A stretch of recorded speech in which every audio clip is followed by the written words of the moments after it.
Hey people, Shinobi no Kami here. In this fanfic, due to a tragic event, Naruto awakens the Rinnegan and becomes a monk. How will this affect the timeline? Will it lead him on a path towards peace, or will the consequences of this new power leave a hole in his heart too large to fill? Before we begin, please like, share, and subscribe if you enjoy it. Tell me your thoughts in the comments section. So without any further ado, let's roll the intro.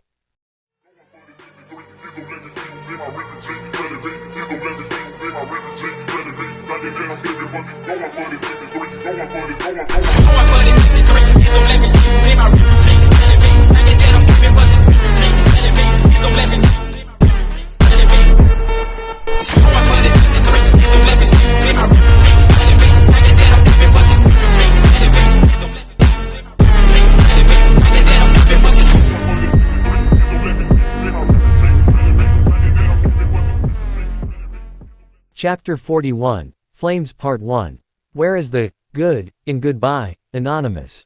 The air was still and the trees had ceased their swaying for the moment as the small group made their way along the narrow but well-trodden road along the southeast outskirts of Kuni. It really was a peaceful day, with only the lightest hints of a natural fog blowing in from the nearby coast to ruin their view of it. Birds flew overhead and insects could be heard buzzing away in the forestry on their left. In all, the sounds of nature permeated the pathway and surrounded them on all sides. Of course that wasn't the only sound to be heard. A woman's groan as she held her head also managed to disturb the delicate ecosystem around them. Tsunade didn't look so good as she walked along with a hand held perpetually to her temple, gently rubbing there as if she could simply will the headache away. They had to leave the last village they were in rather quickly due to one of Tsunade's debts having caught up to her, and she hadn't had the time to do her usual hangover removal technique that morning. Unfortunately for her, it became less effective the longer she put it off, and now she had to deal with an only somewhat dulled ache behind her eyes. Naruto simply sighed as he walked along behind the woman, Shikuju gently jingling with each step as he soaked in what little silence he could between each successive groan. It gave him a lot of time to think over the past year he had spent with his latest sensei and sister figure. The training for the most part was particularly brutal, and Tsunade was rarely in a forgiving mood during it, but he was sure she had warmed up to both him and Fu in the time they had spent together. He could literally see her smiling more and more as the weeks passed and turned slowly into months. His eye twitched lightly as another of the older woman's pitiful groans tore through his serenity as her unanswered plea for sweet release went ignored. While Tsunade had gotten better in terms of drinking and gambling, there were just some personality traits far too deeply embedded in people to remove so easily. However, he knew he had gotten through to her as she had opened up a lot more, especially in the past few months. In their free time and between training or practice, she would regale them with stories from her early career, even a few more humorous ones from her genin days. You know, if you stopped drinking so much you wouldn't have to deal with these headaches at all. Tsunade merely shot him a particularly evil glare. It had been a topic of conversation they had spoken about many times in the past, only for it to go exactly the same way. Naruto would offer advice he thought helpful and Tsunade would completely ignore it. Shizune had once tried to get him to understand that the various, less than reputable, actions Tsunade partook in were simply distractions from her memories, but Naruto maintained there had to be a more healthy way to go about it. Maybe if you drank you would understand. The woman winced as her own words cut into her skull like a rusty knife through a piece of metal, returning to rubbing her aching temples. Naruto smiled lightly at that. It was another thing to come about of their time together. Tsunade had made many attempts to get both Naruto and Fu to drink, which were quickly rebuked by the small monk. Fu, without his beliefs about clean body being tied with a clean mind and soul, had tried some. It turned out it was nigh impossible to get a Jinchuriki drunk. Their bodies simply purged the toxins from the alcohol too quickly for any noticeable effects to appear. Perhaps. Tsunade, despite her pained state, actually raised an eyebrow. Naruto usually put up more of a fight than that, and his voice sounded strangely quiet. She had known him for a year now, and while he could be calm and peaceful as one would expect a monk to be, he was also opinionated and quite brash at times. Obviously the personality his training was suppressing to a degree. What's wrong with you, brat? You're awfully quiet today. Naruto simply sighed. He wasn't sure if it was the stories about Tsunade's adventurous, and probably highly exaggerated, genin days or something else, but he was feeling terribly melancholic. I'm just thinking. He looked outwards toward the ocean as the group continued down the path, Fu taking up the rear as she read through a small scroll Shizune had given her, however she kept an ear open to the conversation all the same. Naruto had noticed Fu becoming a lot closer to him lately, quite literally. She would often stick by his side throughout most of the day unless training demanded they separate, and often tried to sneak into his bedroom to sleep. Naruto wasn't sure what to make of it, but he really didn't mind, so he humored the girl until she either got over it or decided to talk to him about whatever it was. I'll be 13 in a few weeks. If I had stayed in Konoha I would be a genin by now. Despite the group being quiet before, the new silence that overtook them seemed far more oppressive. With Tsunade in the group, bringing up Konoha was usually a conversation ender, however it was a sore spot for everybody. For Shizune it was the home she hadn't been to in almost 2 decades, and for Fu it was the place that had hurt Naruto, but ultimately it was the same place that led to him rescuing her. She often felt guilty for thinking that it was a good thing Konoha had been so cruel to him, otherwise she shuddered to think what might be happening to her right now.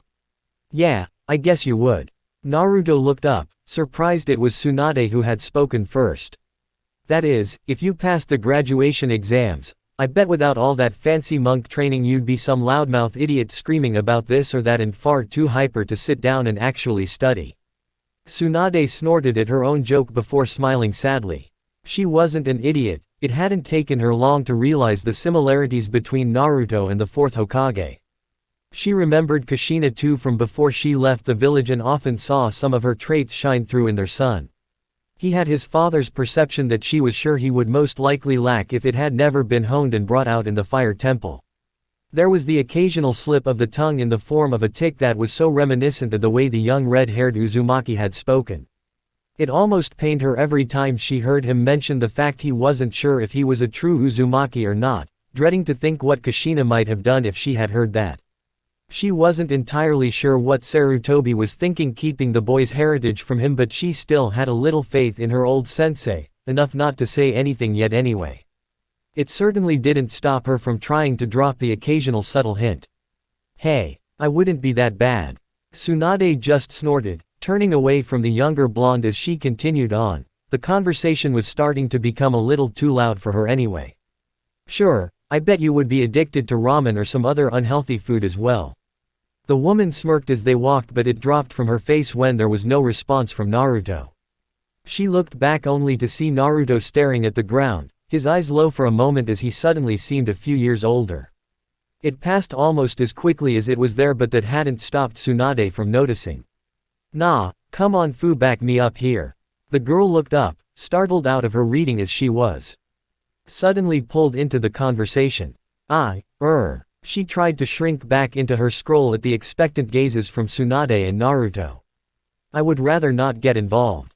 A small blush appeared on her face as Naruto flopped forward comically, none of the previous angst present on his face anymore. I can't win. Fu smiled lightly before returning to her scroll. She was trying to understand how to better refine her chakra, and while Shizune was helpful, the scrolls were much more relevant to her situation. Hey, us girls have to stick together. Tsunade strode on with a little more confidence in her step. She could somewhat feel her headache abating in the fresh air and warm sun. They walked on for a little longer and the mist around them began to become stronger, blocking out the view more than 20 meters ahead of them. Naruto was looking around curiously. It reminded him a lot of their time in Mizu no Kuni, but with less loyalist forces trying to ambush them at every available moment. Should the mist be this bad out here? Tsunade looked back over her shoulder at the young monk, her headache officially gone now that it was almost midday. Yeah, it's usually like this around here, it's because of Nami no Kuni just out to sea there.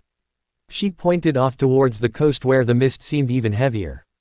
Naruto looked over curiously, trying to peer through the thick fog, but to no avail. Even his Rinnegan couldn't pierce the heavy veil. Nami no Kuni. Naruto had studied a few maps, but the smaller, less talked about nations hadn't really interested him all that much. Now that he was older and better traveled, he found himself more attracted to the so-called minor countries. Tsunade simply waved her hand absently as she continued down the path. Currently they were heading in the direction of Batafuku-gai for a small gambling tournament that she had heard about. It's a little island nation. Hinokuni has some trade agreements with it, but it mostly deals with fishing and ships. Some major cargo and shipping companies set up shop there a while back, and after that the country went sort of quiet. Naruto raised an eyebrow at that, but Tsunade caught it and quickly waved him off. Don't get any ideas, kid, there's nothing mysterious about it. It's fairly common for a small country to isolate itself for a while when they go through a bit of hardship. The woman hoped that would placate the blonde, but she groaned when that gleam entered his eyes. Hardship. Tsunade suppressed another groan. She felt as though she had dug her own grave with this. You're not going to let this go, are you? It wasn't really a question, but Naruto shook his head anyway, causing Tsunade's head to sag down. Look, I don't know much, but apparently when that big shipping business moved in and set up shop, the country practically shut down its borders. Only the company's ships got in or out, but before the lockdown went into effect a few people made it out. It's mostly just rumors at this point, but apparently there was talk of the villages on the island falling into hard times. She sighed as she looked back around, already predicating the determined look she would find on Naruto's face. Look, kid, I already know what you're going to say, and it's a bad idea. The affairs of an entire country are not your concern. Don't make them your problem too, it's just not worth it. Naruto frowned at the older woman as he looked out in what he thought was the country's direction again, as if he could see all the way there. But don't we have an obligation to help them if they really are struggling? You're a medic. Tsunade sighed again. Sometimes Naruto was just too good for his own good. Naruto, I am a medic, but I'm a shinobi as well. And if there's one thing that lifestyle teaches you, it's don't get involved in somebody else's business without compensation. She sighed, raising her hand to stop whatever it was Naruto was about to say next. But I already know you, brat. Despite what you may think, you'll go off and help them no matter what I say. She sighed again, rubbing the bridge of her nose tiredly. When she had run out on the last town, she never would have thought she'd have to deal with this. She should have just kept her mouth closed. Fine, you know what? A small smile crept onto her face as she continued to rub the bridge of her nose, something that would have been impossible for her a year ago. Consider this your first test. Naruto just blinked rapidly before a confused frown found itself onto his face. What do you mean? You have given us both tests before. Tsunade just gave a small smile, one Naruto hadn't seen since he first started traveling with the woman. It held hints of melancholy, and he immediately knew she had lost herself in one of her memories. He just coughed to bring her out of it. In Konoha, the genin pass a test to graduate from the academy. It tests the abilities they should have learned there. However, to become a shinobi they have to pass another test that determines whether they can actually use those skills practically. This is their true genin test. Her melancholic smile turned into a smirk as some of her usual confident attitude returned to her. This is your proper test. You know the skills. I've taught you enough for most Iryo-nin to make a solid base on in about a quarter of the time. Now you need to go see what it's really like for a medic out there. Her smile once again became saddened, but it was gone almost as soon as it was noticeable. I thought we weren't supposed to stop until our training is complete. Tsunade sighed as she turned around, continuing on down the path that seemed to stretch on endlessly into the mist. Who said anything about your training being complete? The woman smirked again as Naruto and Fu quickened their pace to keep up with her long strides. They were still kids with small legs after all. There's more to training than just learning techniques and reading scrolls. Experience is the most valuable training you can get. Only a naive child believes that all they need to do is memorize a lot of facts to really learn how to accomplish something. You can't learn how to swim without getting in water, can you?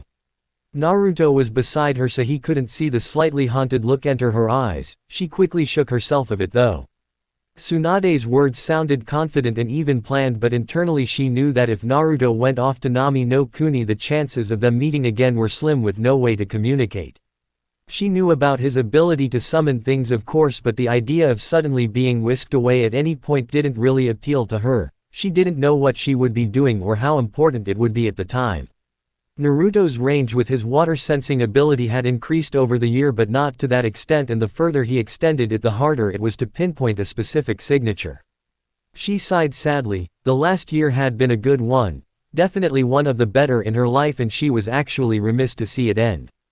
As much as she would deny it, Naruto and Fu had really grown on her, and not waking up to torment them with training or discuss different medical topics with Naruto would actually be strange. It would just be her and Shizune again, out on the road. I don't know what to say. Naruto just seemed shocked. He had never expected Tsunade to simply release them like this. Sure, at first she hadn't been ecstatic to have them tagging along with her, but bonds had been formed over the last year and he just didn't expect her to let them go so easily. Fu seemed equally at a loss for words, or maybe she was just being quiet like normal. It was really hard to tell with that girl. Then don't say anything, goodbyes always get too sappy anyway. Naruto just smiled at that. He hoped Tsunade would never change too much. He would miss that slightly abrasive attitude. It was refreshing to have somebody to actually argue and discuss things with like equals. The group had stopped, now standing directly west of Nami no Kuni, and if the fog wasn't present, the dim outline of the coast would have been visible. Despite Tsunade's comment though, Naruto quickly stepped forward, surprising the older woman as he wrapped his arms around her waist, tactfully avoiding placing his head between her cleavage. Thank you for everything, Tsunade-sensei. The older blonde suddenly froze in the contact, memories of her younger brother suddenly assaulting her in a barrage. I can't express how much I appreciate you teaching me over this last year. I know you didn't have to. He released the still frozen woman from the embrace with a large smile aimed up at her. You've been the closest thing to a mother I've ever had. If Tsunade had been shocked before, now she was nearly comatose. She actually staggered back as if Naruto had visibly struck her, shock written over her features. What? Naruto paused a moment, confused by Tsunade's reaction before a small sad smile appeared on his face. I never knew my mother, and the matrons in the orphanage avoided me as much as possible. The Hokage was like a grandfather to me, but I've always wondered what it would be like to have a mother. I like to think that traveling with you is as close as I will get. Tsunade suddenly found her breath catching in her throat as she lunged forward, catching up Naruto in a bone-crushing hug. This time the younger blonde had no choice as his head was buried in the woman's expansive bosom. Damn you, brat, I told you about the goodbyes. Tears were beginning to gather in the corners of Tsunade's eyes as she attempted to crush Naruto with her hug, the boy's face turning an unhealthy shade of blue as he gasped in air. She bit them back valiantly though as she finally released him, wiping away those that managed to escape quickly. She leant back up, coughing to clear her throat so she was sure it wouldn't catch when she talked. Come on Shizune, I need to leave now before this gets all emotional. The younger woman, who had just finished saying goodbye to Fu, nodded with a smile of her own on her face. She would be sad to leave the two kids she had come to see as younger siblings, but ultimately her place was at Tsunade's side. Goodbye Tsunade-sensei. The Sannin gritted her teeth as she walked away, and against her better judgment, as well as the loud voice in her head, she looked back one last time. Her breath nearly left her again as behind Naruto, she swore she could see the faint images of Naoki and Dan, both giving her warm smiles as they rested a hand on the young monk's shoulders. She turned back around, striding off until the mist finally separated the two groups. Then, and only then, did she allow a single tear to slowly drift down her cheek. Don't die Naruto. Naruto looked down at his hand as he and Fu walked along the path in a different direction, hopefully towards a port town or a dock where they could get a boat over to Nami no Kuni. When she was hugging him, Tsunade had managed to slip a small scroll into one of his pouches. He smirked as he walked, he hadn't even felt her do it. He slipped the scroll back into the pouch, making sure to remember to look at it later when they had some time. Instead he looked around, noting that the scenery hadn't changed, forest on one side, coast on the other, and mist all around. In the absence of anything else, his gaze drifted to Fu, just watching her for a moment out of the corner of his eye. She had grown up a bit in the last year, her frame starting to fill out as she reached the cusp of adolescence. Her clothing choice had changed again, returning to her white-on-white color scheme that she had abandoned in Mizu no Kuni in favor of more camouflaging colors. She had also found a small orange hairclip in one of the towns they passed, matching the color of her eyes, and had taken to wearing it to keep her now shoulder-length hair parted to the right with a long green bang sweeping down the rest of her face. That wasn't to say Naruto hadn't changed. He too had grown with another year at his back. His spiky ponytail was now dangling between his shoulder blades and his hair had become even messier. He had given up pretenses of controlling it and now simply allowed it to grow wherever it pleased. The forehead protector from Nadeshiko village still kept it out of his eyes though. His training with Tsunade had also added some muscle onto his small frame, not too much but it was noticeable. He was more lean and athletic than muscle though, which he felt was more appropriate. You know, I wouldn't have stopped you if you had wanted to go with them. Fu blinked, having been lost in her own thoughts as they walked only to be pulled out of them by Naruto's soft voice. What do you mean? Fu seemed genuinely confused but Naruto's lips twitched up into a smile anyway. There was that calculating look in her eyes that Naruto loved to see. It meant she was really thinking about a situation. It wasn't cold or cruel. Fu simply liked to have as much information about a subject as possible. It was a trait the training with Tsunade and Shizune really brought out. If you had wanted to continue on with Tsunade and Shizune, complete your medical training with them, I wouldn't have stopped you. He didn't show it through his kind smile but internally Naruto felt slightly ashamed. In his rush to help the people of Nami no Kuni he had completely forgot about what Fu might think. It was selfish of him and he was regretting it now. Fu just stared at him a moment, her face betraying nothing of her thoughts whatsoever. She had a better poker face than he did. Naruto actually felt a little nervous at the way the girl kept staring at him, her captivating orange eyes holding her attention. I decided a long time ago that wherever you go I will follow. Naruto blinked at that, wondering when she made that kind of decision and whether or not she really thought it through. Then again, he had never really known Fu to make a decision rashly. She always thought things through before deciding on a course of action. But why? He blinked again in surprise when the girl just smiled, turning and walking on, his question going unanswered. After a moment his wits caught up to him and he rushed off to catch up with her. Wait Fu, what did you mean? The mysterious smile never left the girl's features as they two disappeared into the mist in the direction of Nami no Kuni. Fu was sitting alone at the edge of the training ground that had been rapidly constructed at the new base the rebels had moved to. They had gotten word Yagura had mobilized troops in their area and had quickly deconstructed their camp and moved on. It happened every few weeks or so just to keep them one step ahead of the loyalists, and it really made no difference to the shinobi. To them the base wasn't a place, it was simply where their comrades were, where they laughed and drank together and simply enjoyed being alive for whatever time left they had. Right now though Fu wasn't really feeling a part of it all. Both Naruto and Shizuku had wasted no time in integrating themselves into the rebels, gaining friends and allies alike. Naruto had encouraged her to try the same but it just wasn't a part of who she was. Having friends was just an alien concept to her.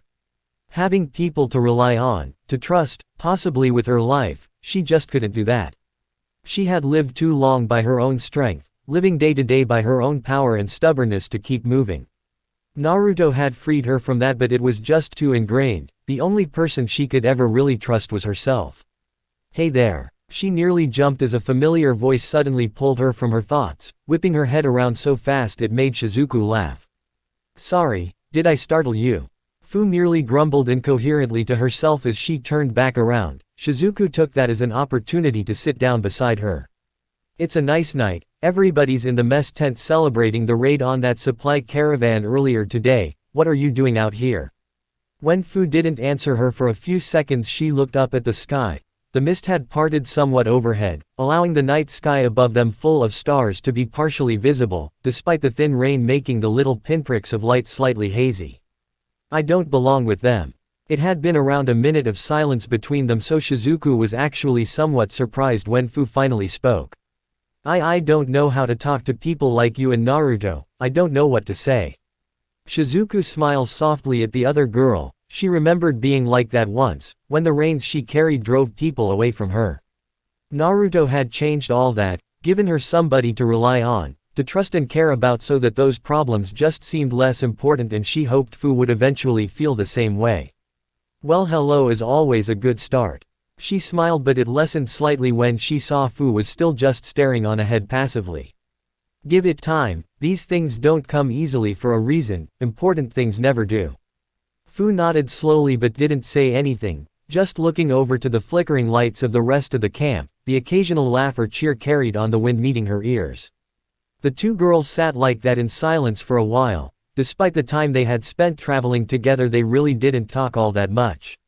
Why do you follow Naruto? Again the Violette was a little shocked as Fu suddenly spoke up, shattering the delicate silence between them.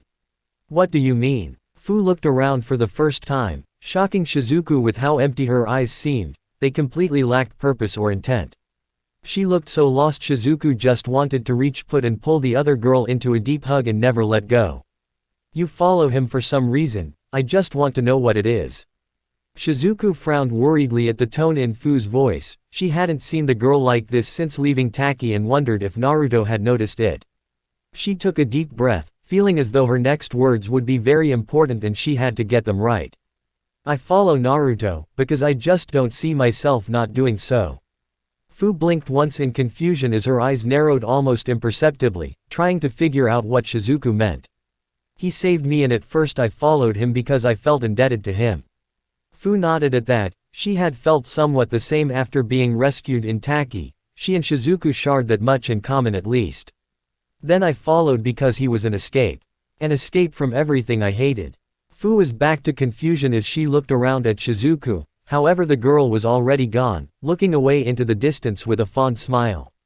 My life was so dull before he came along, a daily struggle to get enough food to keep going and enough money. That I wouldn't be thrown out to the streets like I had seen so many others do. There was no sunlight back then, just endless stormy clouds. Naruto showed me something else, something different that was better, more exciting.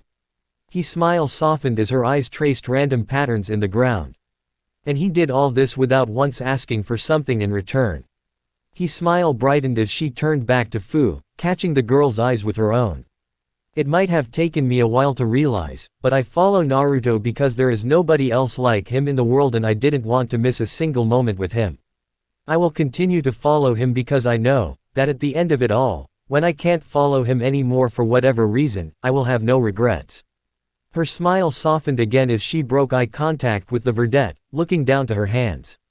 You think a lot of him then. Shizuku simply nodded once as her eyes flickered towards the sounds of laughter. I meant what I said, there is nobody like Naruto. Fu frowned as she nodded once. She suddenly had a lot to think about. Now come on, you know Nezumiro, we'll probably end up having to carry her back to her tent. Fu nodded again, this time a little quicker as she joined Shizuku in standing up as the two slowly made their way back towards the main camp. Thank you for that, Shizuku.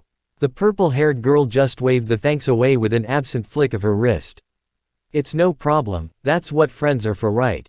Fu smiled softly as she released a breath she hadn't realized she had been holding. Right, friends. Chapter 42, Flames Part 2. If you don't build your dream, someone else will hire you to help them build theirs. Dhirubhai Ambani. So this is Nami no Kuni. Naruto's voice wasn't all that encouraging as the two slowly made their way down a large street in one of the few villages dotting the small island nation. Naruto was reminded of a few villages in Mizu no Kuni during the rebellion, the ones that had the misfortune to be in the contested area between the two forces. The streets and connecting alleyways were awash with people dressed in obviously well-worn clothing milling about without purpose. The only people that seemed to have anywhere to go were the fishermen, yet even they lacked any kind of energy in their movements. I never expected it to be this bad. Naruto looked around sadly as he saw a group of far too thin children sluggishly move past them, their sharp eyes no doubt darting around for potential marks to steal from. Store owners leant hopelessly against the counters of their stalls, their produce meager and their customers practically non-existent. It had nearly broken Naruto's heart when he walked up to a young woman manning a small vegetable store and her eyes practically lit up with him just buying a few apples. She had gushed uncontrollably with thanks while Naruto simply stood there awkwardly, unsure of how to react to such a thing. What could have caused all this? To his right, Fu shrugged stoically, but her eyes were still looking around, narrowed in anger at what had caused these people to live like this. The hopelessness, the fear, and submissive attitudes were all too familiar to the young Jinchuriki. She had seen it in her own reflection enough times. I think we should be asking what we could do to help. Naruto continued to look around sadly for a few moments before a look of pure determination entered his eyes. Right then, where do we start?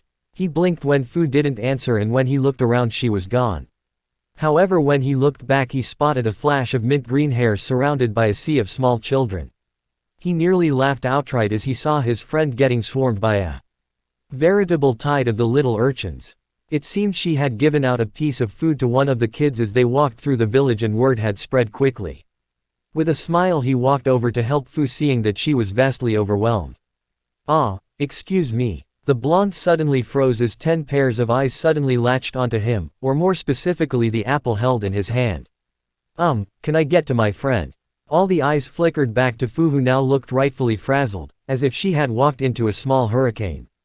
A young girl moved out of the group. She couldn't be more than 7 or 8 with spiky and unruly brown hair, wearing a shirt more than a few sizes too large for her that hung off one shoulder. "Do you have any food, mister?" Naruto found his gaze softening as those large, dark blue eyes gazed into his own and couldn't help but quickly hand over the apple in his hand. The little girl simply stared at him for a moment before her face lit up in an enormous beaming smile. She rushed forward in small legs and wrapped her stubby arms around him as best he could in a haphazard hug. As quickly as it happened she let go and rushed off. He hoped to her home, but from the state of the children around them he figured they were most likely orphans. Eventually, after handing out a healthy amount of their food to the little kids, the two could move on again, not that they had any real destination. Fu fell into step beside him, looking a little rattled from her encounter with the swarm of homeless kids. Her eyes were down and she looked to be in deep thought as they walked, mostly ignoring what was around them. She wasn't sure what she would do if she looked for too long. "We can't just hand out food to everybody we come across, you know that won't help anything." Naruto sighed but nodded slowly nonetheless. It was the beginnings of the conversation they had had about the exact same subject in Mizu no Kuni. "I know that, but unless there is some kind of rebellion we can join, what else can I do?" Fu looked back up, a hint of steel in her orange eyes, the same determination in her eyes as when she wanted to find Tsunade. "We find out what caused this and stop it." Naruto sighed but nodded to at least humor his friend. He somehow didn't expect it to be nearly as easy as Fu tried to make it sound. Last time they helped change a nation, hopefully for the better, they had an entire army with them and they still lost a friend. Now it was just the two of them, facing against an unknown enemy with only what supplies and skills they could bring with them. "Come on, we'll go get something to eat, it will help us think." Fu barely even acknowledged him. She was too busy glaring on ahead, obviously too lost in thought over what she would do when she found out just what caused all this. They kept walking through the village until they ended up at a small udon noodle stand near the outer limits of the town. He picked it because it looked even more run down than the rest, business obviously suffering in whatever economic troubles the nation was going through. He sat down on one of the well-worn stools only to blink in confusion when there was nobody behind the counter. He drummed his fingers on the counter for a few minutes, waiting for somebody to come out only to hear scuffling in the back of the stand. "You're hearing things, old man, nobody comes by here any." The young girl froze as she emerged from the small doorway leading into the back of the stand, her mouth agape at the sight of not only one but two customers sitting in front of the stand. She just stared for a few moments, giving Naruto a few minutes to take her in. She was around their age with lank brown hair that stretched messily down her back, tied back with a small white bandana, spotted with grease. She wore a similar apron over her long blue shirt and baggy brown pants. "Oh, I'm sorry." She suddenly scrambled a butt, grabbing a pen and paper frantically before standing before them, a well-practiced but still genuine smile across her dirt-smudged features. "I'm Murabi, can I take your order, customer-san?" Fu nodded slowly, still barely paying attention as she absently motioned to the prawn udon on the small board behind them. The girl nodded happily as she wrote it down before turning to Naruto expectantly. Customer-san." Naruto gulped slowly before blinking himself out of the stupor he had suddenly found himself in. For a second there, when the girl was still half shrouded in darkness, it wasn't Murabi standing there, smiling pleasantly at him, but Ayame instead. Yes, I'll have 2 beef." The girl nodded energetically again, scribbling the order down with practiced ease before ripping the small page up and tacking it to the board behind her. "Your orders will be right with you." With that she disappeared around the back of the stand again, quickly followed by the sounds of pans being rattled around and various cooking equipment being turned on. Naruto and Fu sat there in silence for a few more minutes, Fu brooding and Naruto trying to sort out what he saw before sighing. A small part of him knew that the memories of Ayame and Chuki wouldn't leave him, but he didn't think they would come back to haunt him like that. He had been about to shout in happiness at seeing her, reverting 6 years of training and growth in a few seconds. Here we go, 1 prawn and 2 beef. The girl emerged again after a few minutes, expertly balancing the 3 bowls in her hands and in the crook of her arm, looking a bit sweatier from the hot equipment she was working with, and a few more grease spot dotted her apron. Naruto politely nodded while Fu grunted her semi-intelligible gratitude before idly playing with the noodles with her chopsticks. Murabi leaned against the counter, looking at the two expectantly as they ate, mostly Naruto though, as Fu was just picking at hers. "So what brings you here? You're obviously not from Nami no Kuni." Naruto just smiled through his mouthful before swallowing. "Or just traveling, heard Nami no Kuni was a good place to be right now." Murabi just smiled sadly as she played with the hem of her apron. "I'm afraid you were misinformed then. I'd recommend you leave Nami soon, it's just not a good place for anyone to be right now." Naruto just continued to eat, but a small frown flickered over his face, quickly hidden as he sighed out in appreciation. "The noodles are very good." Murabi gave him a beaming smile as she lightly flicked him across the face with a nearby cloth. "Well, look who's a flatterer. I don't think your girlfriend would be all that impressed if you kept that up." Naruto nearly choked on the mouthful of noodles as he spluttered in surprise. "Oh what? No, Fu isn't my girlfriend, we just travel together." Fu didn't seem to have even noticed, just continuing to idly pick at her food and thought. Murabi simply gave the two a skeptical look before shrugging nonchalantly. She was mostly glad for the opportunity to actually talk to people. "Alright, thanks for the compliment anyway. It's my father's recipe, but I made them myself, so I'll take all the praise I can get." Naruto just gave a small nod as he hid his embarrassment with another mouthful of noodles. "So is he about so I can compliment the recipe?" Murabi just sighed as she leaned on her elbows, playing with the edge of the cloth boredly. "Nah, the old man's been holed up in bed with a fever for a while now." She sighed again, more deeply and with more frustration this time. "Not like there are any customers for business to take a hit anyway." Naruto just widened his eyes slightly, slurping down the rest of the sauce his bowl with a satisfied sigh. "Maybe I could help, my friend and I know some medical ninjutsu." Murabi looked up in surprise, not having expecting such an unassuming person to know such advanced techniques, especially somebody her age.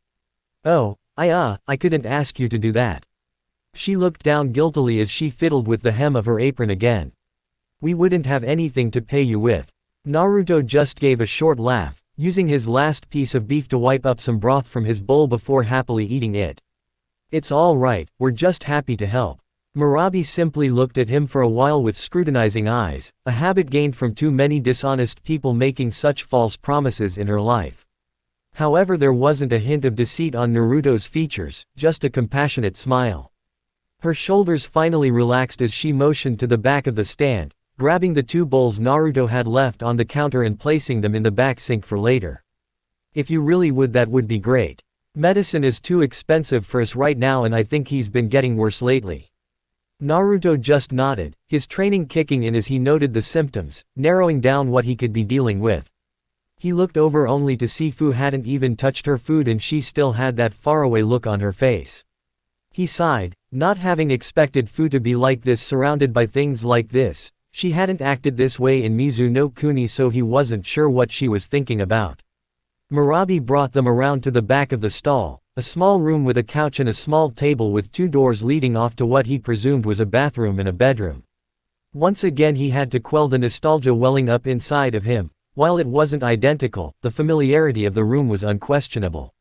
He could see his 7-year-old self laughing happily as Kyuki told him stories of when he was still a young chef, striking out on his own to find the perfect ramen recipe. Ayame would watch from the corner of the couch, smiling warmly at them both and giggling every time her father would make a fool of himself just to get a laugh from the young blonde. "So your father." Naruto tore his eyes away from the room and pulled himself from his memories. It would do him no good to be distracted now. "Yeah, the old man's back here." She moved over towards one of the doors while Naruto smiled lightly at the disrespectful but affectionately said name for her father. Walking through into the bedroom, Naruto half expected the man to be some clone of Kyuki, now sure that Kami was messing with him. Luckily, and thankfully for Naruto, he looked nothing like the old ramen chef. Instead he was a tall man with steel gray hair and an unruly beard. Naruto imagined that when standing he would pose quite the intimidating figure. Ah, so my ears weren't deceiving me, we really did have customers then. He smiled up congenially at the two before looking across at his daughter, a questioning look on his face. Murabi, what's going on? The young brunette looked down sheepishly, fumbling with her hands as she suddenly became nervous under the penetrating gaze of her father. They said they knew medical techniques, and with your fever getting worse, she was suddenly cut off as the man let out a barking laugh, his eyes sparkling with the mischief of a much younger man. Naruto had to admit he didn't look particularly sick, nor did he seem feverish, although he didn't have a basis of what he was usually like. Now, it's just a passing bug, there's no need to be calling in the medic just yet.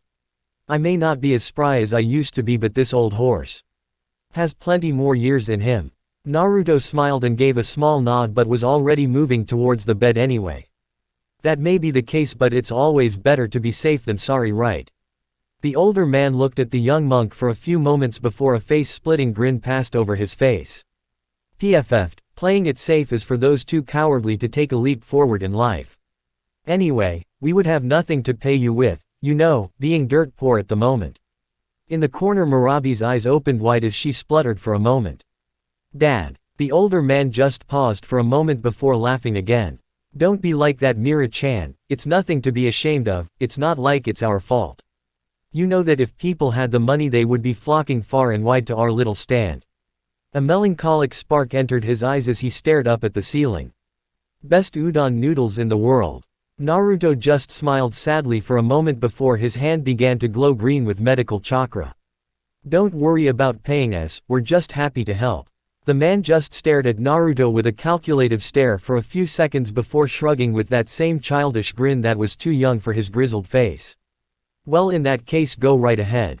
In the corner Murabi just planted her face in her hands, her face tinged red in embarrassment while her father chuckled. Never turn down free help, that's what Mikano always taught me. Despite his curiosity, Naruto didn't ask and instead just began to run his glowing hand along the man's body. The symptoms so far were vague and generic, so he just decided to do a full scan and sort out what was wrong from there.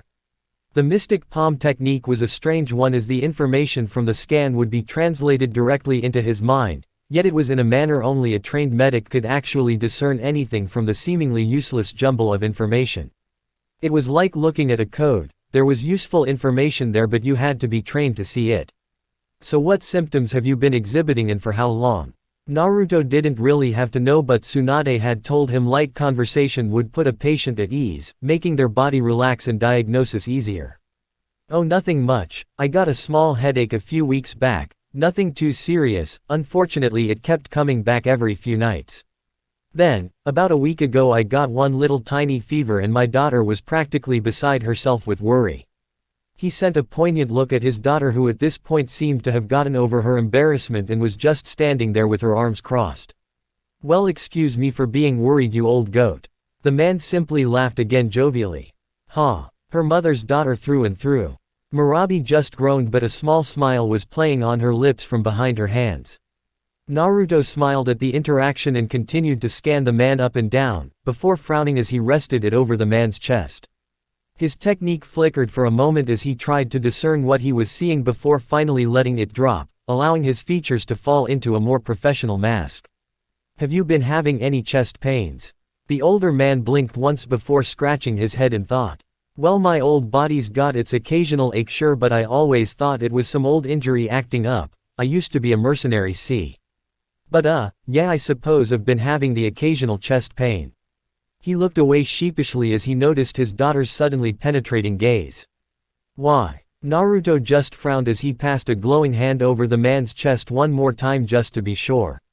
You're developing a small clot in the artery leading to your heart. It's raising your blood pressure, which is the cause of the fevers and headaches. It's nothing to be too worried about. There's a simple herbal remedy that should break it up within a few weeks and allow it to harmlessly disperse in your blood. The older man just smiled happily at that, scratching his head again. Well, that's good, isn't it? Naruto just gave a small nod before looking away for a moment. He had never had to deal with a patient directly and it was harder than he imagined, even after seeing Tsunade do it. If it hadn't been noticed, it would have continued to grow, eventually blocking the artery, if you didn't suffer an immediate heart attack, the added pressure would have put a serious strain on your heart, most likely rupturing the blood vessel and causing you to bleed out internally. The man suddenly gulped in surprise as his eyes widened. I would have died. Naruto nodded sadly before straightening up with what he hoped was a warm smile. But like I said, it's nothing to worry about now. I'll give you the recipe for the medicine, and as long as you take it twice a day you'll be able to work again in around a week. Most of the herbs should grow in coastal regions, so you'll be able to find them quite easily. The man simply nodded numbly as Naruto quickly scribbled down the recipe for the medicine as well as how to prepare it properly before leaving it on his bedside table. Well, I'd say the meal was on the house, but we really do need the money, you know. The man chuckled boisterously, obviously trying to hide his sudden shock, which didn't seem to last long as he sighed. Really, as a young man I always thought I'd go down swinging, losing in honorable combat with a worthy opponent. To think a little bit of dried blood was nearly the end of me. He looked forward for a moment, unseeing before shaking his head of it. Hey, well now it seems I'm in the awkward position of being indebted to you. Naruto just smiled congenially as he slid his small pad of papers back into a pouch. There's no need for that, really. Suddenly though Naruto looked a finger coming to his chin in thought. Well actually, I wouldn't mind some information. The man on the bed sighed gratefully, bringing a hand up to his forehead in a highly over-exaggerated display of relief. Well that's good, I thought I would have to give you Mira-chan for a second there. He was swiftly cut off as a pillow struck him firmly in the face, a blushing and fuming Murabi glaring at him murderously. Naruto simply chuckled at the scene as the older man removed the pillow from his face, hardly looking apologetic for his joke. So what do you want to know? Naruto let his face become impassive and professional as he took a seat to the man's right. Just what happened to Nami no Kuni? Naruto left the small udon stand feeling troubled. The news he had gotten about Gato and all the terrible things the man had done to the village kept playing over in his mind. When Asaki, as he had found out the man to be called, had spoken of Nami before Gato's shipping came along, his eyes had been full of pleasant melancholy. However, talking about the man or what he had done, there was only anger and hatred. He sighed wearily as he walked back out into the street, Fu hot on his tail. He felt slightly worried about the girl, not knowing what was going through her mind as she walked behind him in silence. Is something wrong, Fu? The verdette finally looked up from her brooding, staring at Naruto uncomprehendingly for a few seconds before blinking. I apologize, I was lost in my thoughts. Naruto smiled pleasantly as he slowed his pace until the two were side by side. Anything interesting? Fu stared for a moment again, obviously weighing her words carefully as she always did. Sometimes he liked that she was slow and meticulous with everything. But it often didn't help conversations along. To be honest, I was thinking about the many ways I would like to deal with this Gato person.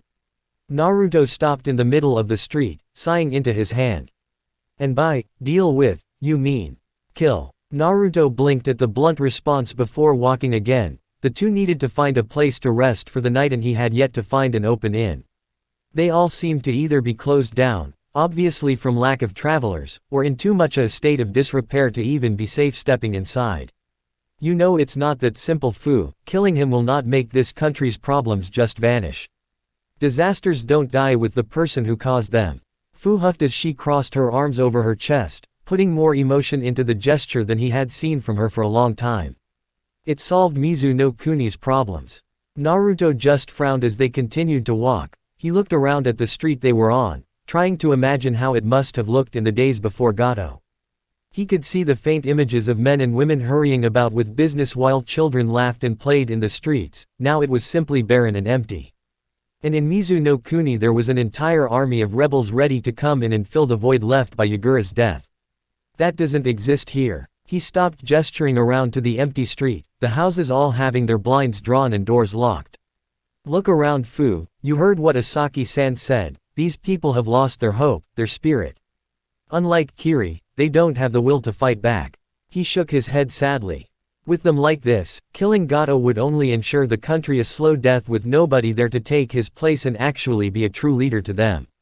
Fu frowned at that but couldn't find it in her to argue with Naruto. He often spoke with such conviction it was hard not to believe what he was saying. Are you saying there is nothing we can do? The serious look abated from Naruto's face as his gaze turned warm, a soft smile filling the space on his features. Of course not, I'm just saying we cannot act brashly about this. For now, we simply do what we can to help the people, like you must treat the symptoms of a disease to better understand it. Fu looked at him for a few silent moments before nodding firmly. When he spoke that way she could almost see the determination rolling off of him in waves. All right. Naruto just smiled at the girl as he put his hand, giving her a moment before she tentatively accepted it. Touching other people in such a nonviolent manner was still rather strange for her, even after all this time. Good, now let's find somewhere to sleep. Fu just gave another small nod, a little smile of her own playing about her features as she gazed at her hand, held firmly within his. Luckily for them, Naruto managed to find a small temple on the outskirts of one of the smaller, coastal villages on the island. The elderly monk that lived there was surprisingly hesitant to allow them to stay, but once Naruto made it clear all they needed was a place to rest at night, he was much more hospitable. It saddened the young blonde to think that even one of his fellow monks had been hit so hard by the recent bad times that had descended on Nami no Kuni. He blinked his bleary eyes open, sighing as he looked out at the morning sunlight streaming in through the bare and disused blinds. They were sleeping in the currently unused dojo of the temple that had been covered in dust and cobwebs that they had to clean up before sleeping. Apparently the old monk that lived here only had enough money to keep a single room clean, the one he stayed in and meditated in. Naruto didn't mind too much, it wasn't much to ask of them for a place to stay. Over the night, as much as he liked sleeping under the stars, he would always prefer to sleep indoors. Good morning, Naruto. He sighed as he turned on his side, only then noticing the warmth that hadn't been there when he fell asleep. Sure enough, he found himself staring into Fu's sleepy orange eyes as they stared back at him, unabashed. A year ago he might have jumped away, spluttering and blushing for reasons he couldn't comprehend, now he was just used to it. He had hoped Fu would grow out of crawling into his bed at night, but unfortunately she hadn't, so he had just come to accept it. It wasn't like it was unpleasant, just strange. Good morning, Fu. He turned away, sitting up and stretching out his back with a few satisfying pops as a reward. Fu quickly did the same before standing up, Naruto naturally turning away out of politeness. Fu didn't tend to wear all that much when she slept, at least when she remembered to wear anything at all. Naruto had tried to correct her on this, but honestly he thought she simply ignored him, always stating it was much more comfortable her way. Any further protests he might have had were silenced when she told him to try it before he judged, that tended to quieten him down. Instead he pulled on his own clothes quickly, running a hand through his hair if only to check that it was still just as messy as always. He wasn't disappointed. Quickly he tied his hair back into his loose ponytail before putting in his earring, always right by his side when he woke up. He smiled as he just breathed in for a moment, enjoying the peaceful serenity of the morning as he walked over to open up the sliding door that led outside. That peace lasted all of a few seconds as he opened it, only to find himself facing a veritable crowd of people all staring at him. There was a moment of tense silence before. That's him. Please, can you help me? My father is sick. Did you really heal Asaki-san? My little baby Mata, please save her.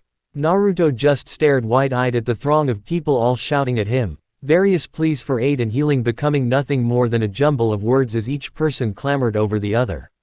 He gulped as he raised his hands, almost instantly bringing silence to the crowd as they all stared at him expectantly. What's going on? There were a few whispers from within the sea of people before an elderly woman, probably in her late 60s with graying hair pulled back into a tight bun, stepped forward. Are you the Naruto who saved the life of Asaki-san without asking for pay? Naruto just blinked a moment as he stared out at the crowd again with their expectant eyes all looking back at him hopefully. Yes. Almost immediately the cries returned as people practically shouted and begged for him to heal either themselves or somebody close to them. Naruto just took it all in with shock before groaning internally. He should have known news would spread on such a small island nation. He slid to the floor with a dejected thud, exhausted and barely able to keep his eyes open. The people had been relentless in their pursuit of his help. He had tried to organize them somewhat to find out what the most pressing issues were, but of course everybody thought their problems worse than everybody else's. In the end he hadn't even managed to get to even a quarter of the people by the end of the day and knew more would be back by tomorrow. He knew that without Fu's help he probably would be already passed out on the floor by now. He had vast chakra reserves, but having to consistently use small, precise amounts through various medical jutsu over a wide range of problems, both severe and trivial, was taxing on him and strained his coils. Fu wasn't much better than he was. Her hair was a mess and her body glistened with sweat from how hard she had been focusing just to perform the jutsu themselves. Although Naruto had to admit it was good practice, the problems people had were varied and diverse, and it was a good test for his knowledge and skills. "Anyo, is anybody here?"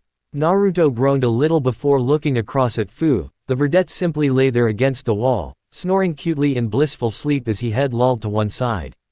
He pulled himself wearily to his feet before sliding the door open, somewhat surprised by what he saw. It was a young woman, perhaps in her late 20s or early 30s, with long flowing black hair that cascaded down her back. She wore a loose-fitting t-shirt and a long blue skirt and bore a nervous look on her face as she looked down at him. "Hello." The woman's eyes widened as she looked down at the small blonde boy before her. He looked positively exhausted. He was hardly the miracle healer that she had pictured. He was barely a few years older than her son, in fact. "Ah, are you Naruto-san by any chance?" The boy managed a small smile as he ran a hand through his hair, trying and failing to alleviate some of his fatigue. "Yes, that's me, how can I help?" The woman's eyes widened again as she suddenly seemed very nervous about being there. "Ah, it's all right, you're tired and I should come back some other time." She almost turned to go, but Naruto managed to stop her by grabbing her hand. "It's all right, really, now what's your problem?" The woman looked down at him for a few moments, biting her lip anxiously before sighing with a kindly smile. "If it isn't too much trouble, could you perhaps take a look at my son?" Naruto gave her an equally warm smile as he ducked inside the temple again, returning with his shakuju in hand. "Of course, I am happy to help." The woman's eyes widened again as she got the hint. "Ah yes, it's Tsunami." Chapter 43, Flames Part 3. "You will not be punished for your anger, you will be punished by your anger, Buddha. I really am sorry about keeping you so late, Naruto-san. I know you must be tired after all you've done today." Naruto just smiled back at the woman as they walked through the small village.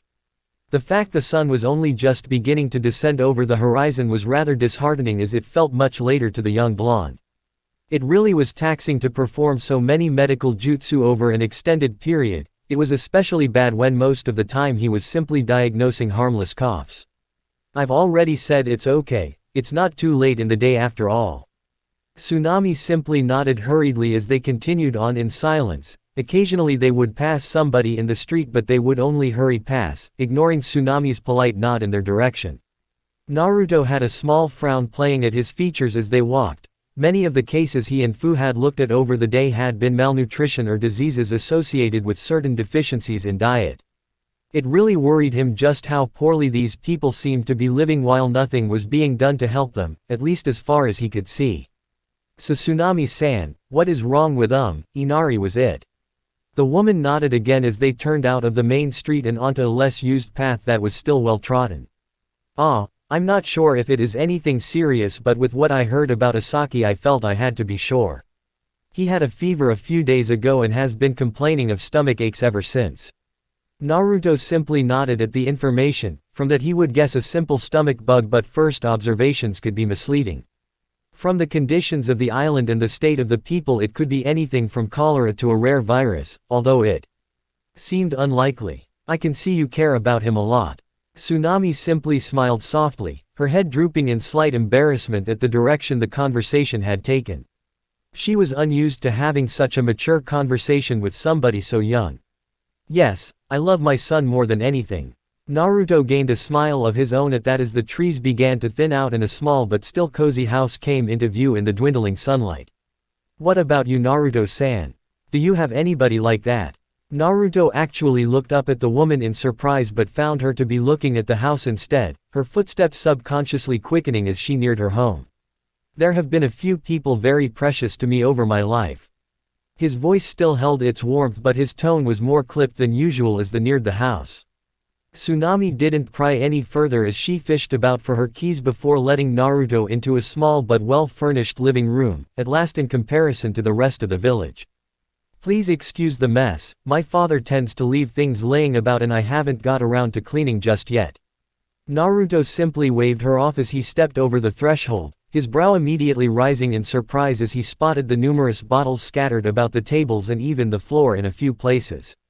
From the smell he knew they were sake bottles and a few only seemed partially emptied, the stains on the carpet showing it wasn't the first time.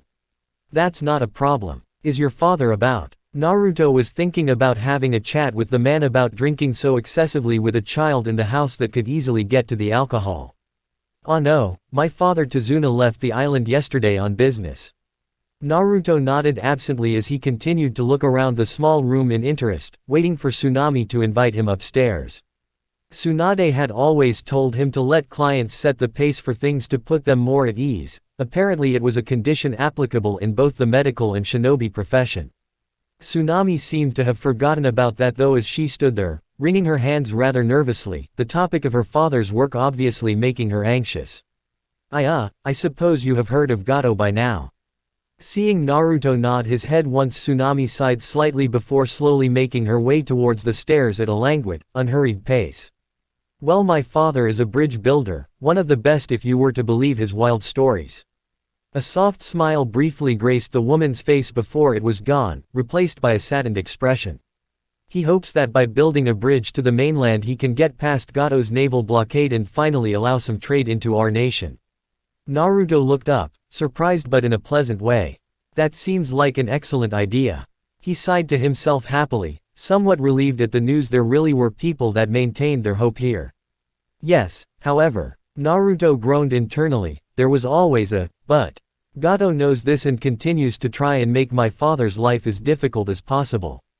Of course he cannot bar my father directly as it is a nationally funded project, but that doesn't stop him from sending his thugs to harass the workers and their families.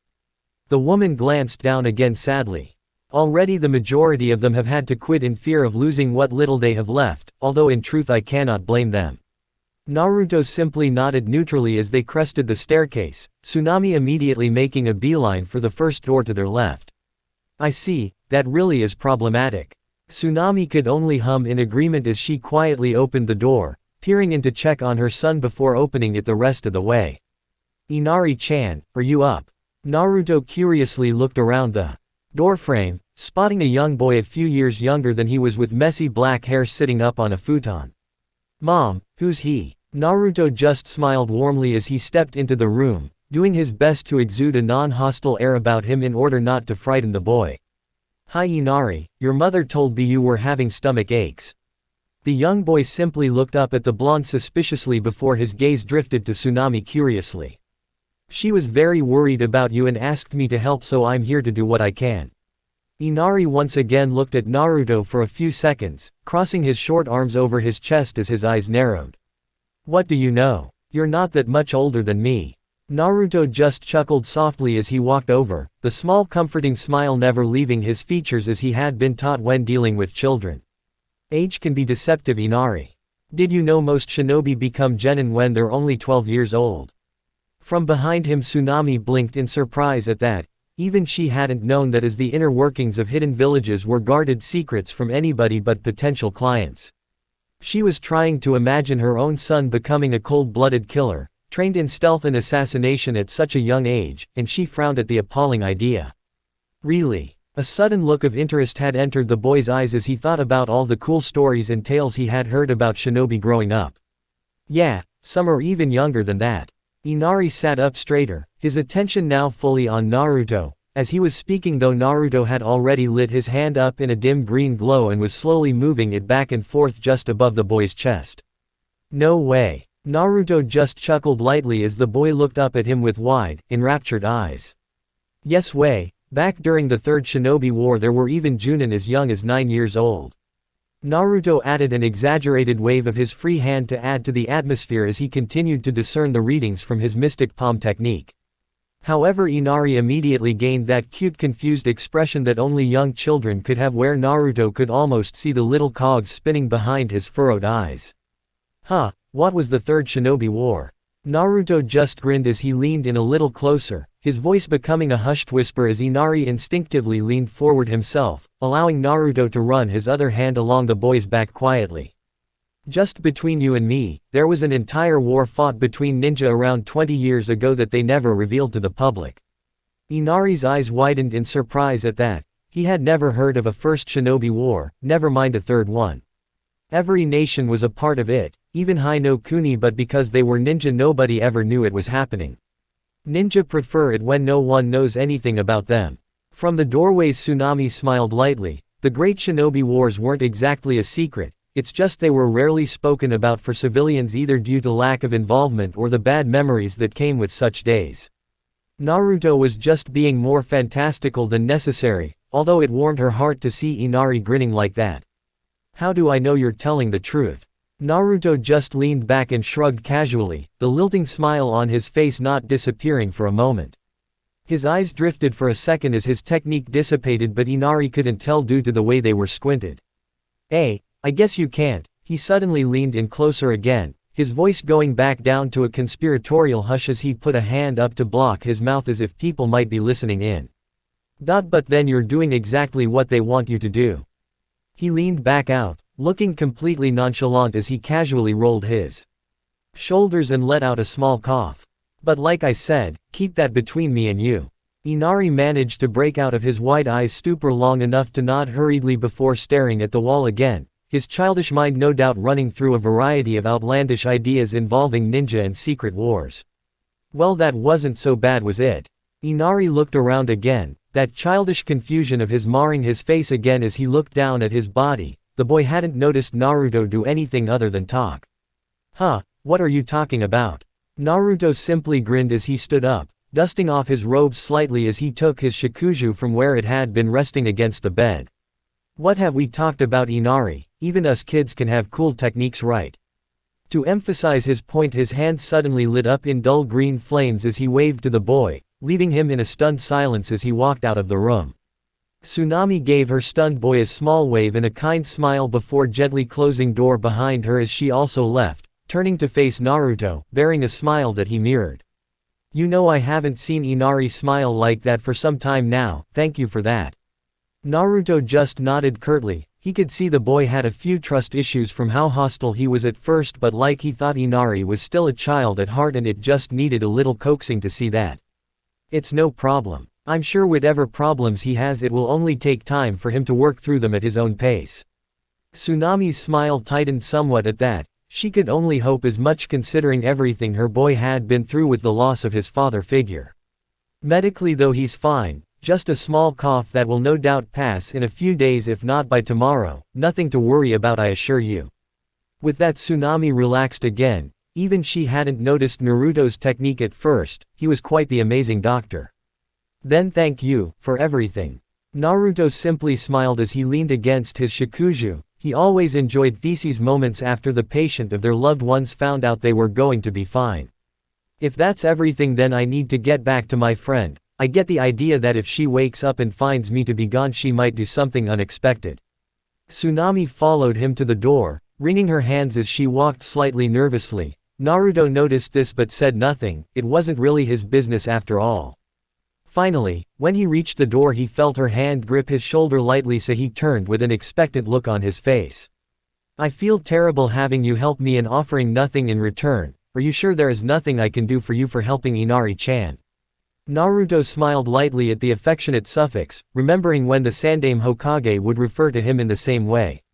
He almost grimaced when he realized that deep down, despite all the hardship Nami no Kuni was going through, a small part of him was a little jealous of Inari for having the normal life and loving mother he never could. My master at the temple I lived in during my childhood once told me that a kind deed is one's own reward, and I think I am inclined to agree with him. He chuckled to himself lightly at that, knowing Chukaku had probably never adhered to that principle all that much. Was he the one who taught you those medical techniques? Naruto nearly burst out laughing at that but restrained himself to an amused chuckle as he looked off fondly to the side, his eyes glazed slightly. Oh no, my medical sensei has a very different opinion in that regard. I don't think she has ever done anything without expecting compensation at the end. He returned his gaze back to the woman with a serene smile and inclined his head slightly. But I'm not her. Thank you for inviting me into your home. I hope Inari gets well quickly. Tsunami seemed to have lost her nervousness by now and managed to return the gesture more confidently. Really, if there is ever anything you need, be sure to come and see us. I'm sure Inari-chan would be happy to see you again. Naruto simply nodded, neither agreeing nor disagreeing. He had a feeling he would be busy in the coming days. With nothing else left to be said, he simply turned and walked off back to the temple, offering a small wave over his shoulder to the small family home. His sharp eyes didn't miss the small head peeking from the upstairs window. It turned out he would actually visit Tsunami and Inari again, but not for 2 more days. Before that time he and Fu were predictably busy with all the people asking for their help. Thankfully, after the first day the crowd had lessened gratefully and the two weren't quite as overwhelmed. They had also come up with a system similar to triage, marking off the people with the worst problems and dealing with those first. Tsunade had been right. Coming out and actually experiencing life as a medic was excellent training. Practicing on animals and learning from scrolls just couldn't compare to real, first-hand experience. Once the initial rush wore off though and the people with less serious problems realized that there actually were people worse off than they were, they managed to find some free time. Naruto used the opportunity to introduce Fu to Tsunami and Inari. Tsunami and Fu had been pleasant to one another, but all it took was Naruto mentioning Fu was a former shinobi to get Inari to start questioning her relentlessly. It was actually rather amusing to sit there drinking tea as Inari badgered the poor girl about anything and everything that came to mind, often ending everything with an exuberant shout of, "Cool." Of course, at first Fu had been completely out of her element, startled and hesitant to answer the overly energetic child. However, she eventually began to tell Inari a bit about the missions she had been on, thankfully editing them for the boy's innocent ears. Naruto was glad at least that she understood enough to do that. However, as funny as it was at first, it was incredibly heartwarming to see the girl genuinely interacting with people so quickly after meeting them. It gave Naruto hope for her future. It was the duo's 5th day in Nami no Kuni and Fu had been left with Inari, watching over the boy while Tsunami went out to shop while Naruto offered to accompany her. She had been somewhat hesitant at first due to his age but didn't regret bringing him along. He was far more mature than his age would suggest and found his conversation surprisingly pleasant. He himself just enjoyed the company. He so rarely got to speak to people other than those he was traveling with at the time, so it was rather refreshing. And every time Chiriku-senpai would turn around, Sora would move the stones again. He would look around and stare at them for a few seconds like he was trying to work out if that was how they had been, but we both just kept looking forward. Chukaku Shisho was trying not to laugh in the corner. He could be so childish at times for somebody so old. Tsunami quietly giggled behind her palm as Naruto told her yet another story from his time at the temple. "I can tell your memories of the temple were very fond." Naruto simply nodded as they continued down the street, Tsunami carrying a basket slung over one shoulder that had slowly been filling up with food throughout the day. "Yes, they were some of the best years of my life. I'll never forget what they did for me." He sighed wistfully for just a moment, allowing himself just a brief moment of melancholy before returning his attention back to the street ahead of them. They had taken a small detour from the main shopping street through a small row of houses so that Tsunami could visit one of the more out-of-the-way shops she frequented. "But I've said plenty about myself, what about you, Tsunami-san?" The woman blushed lightly. Despite Naruto merely being a young teenager, it had been a while since somebody had actually asked her about herself. "Oh well, I'm sure you." Unfortunately, Tsunami was cut off by an indignant shout followed by a young man around her age being thrown from a house in front of them. Both of them paused as they watched the man land on his back, groaning painfully from the impact before looking up just as two much larger and more dangerous-looking men also emerged from the house, not looking all that amused at the situation.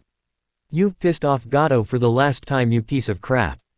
Naruto frowned as the man scooted back, narrowly avoiding getting his legs stamped on by the second burly man.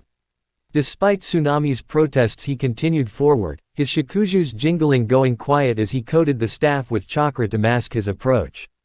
The three men didn't even realize he was there until he cleared his throat, making the man on the ground whip his head around in fear while the two thugs simply turned with annoyance. "Excuse me." The larger of the two men, the one with the sword strapped to his back in a way that showed he wasn't too experienced with it, grunted down at him. "What do you want, you little brat? Can't you see we're busy here dealing with this piece of trash?" To emphasize his point, the man's companion delivered a square kick to the grounded man's legs, or would have if he hadn't rolled out of the way with a pathetic whimper. Stop rolling about, you little worm, take your beating like a fucking man. Before the thug could try and injure the man again, Naruto cleared his throat again, causing the first hulk of a man to look around again, this time a more apparent look of annoyance on his weather-hardened features. Right, beat it kid before we have to deal with you like this trash. He put a hand on the hilt of his sword, but Naruto ignored that. The man had pitiful chakra reserves and Naruto could easily block an sloppy blow he would try to make with the weapon. Is there any way I could help here? A look of ugly confusion creased the man's brow as he stared down rather incredulously at the young blonde standing there so defiantly. He was sure the hope and defiance had been beaten out of the nation after Gato had strung up that supposed hero. Hey, unless you got 3,000 Ryo kid, then there's fuck all you can do to help this worm. It was the other thug that spoke, looking over his friend's shoulder as he absently continued to try and crush the pleading man's legs. He was wondering why his companion hadn't simply kicked the kid away, or better yet simply killed the little brat. Hope and resistance had to be thoroughly quashed from the people here. Naruto simply stared for a moment before unhooking one of his pouches from his belt. He didn't quite remember how much was in it, but he was sure it was more than 3,000 Ryo. Here. He chucked the little pouch to the first thug who caught it in surprise, the hilt of his sword forgotten as he opened up the little cloth bag. His eyes widened in amazement as glittering money stared back at him, easily over 4,000 or 5,000 Ryo. Ah, Hibiki, we have the money now, what are we supposed to do? The second thug paused for a moment in confusion. Their orders had been to make an example out of anybody unable to pay the protection fees, which were intentionally too high. He blinked for a moment, his slow brain slowly working behind dull eyes as he peered over at the money in the pouch. Finally a cruel smile played over his face as he turned back to the man cowering on the ground.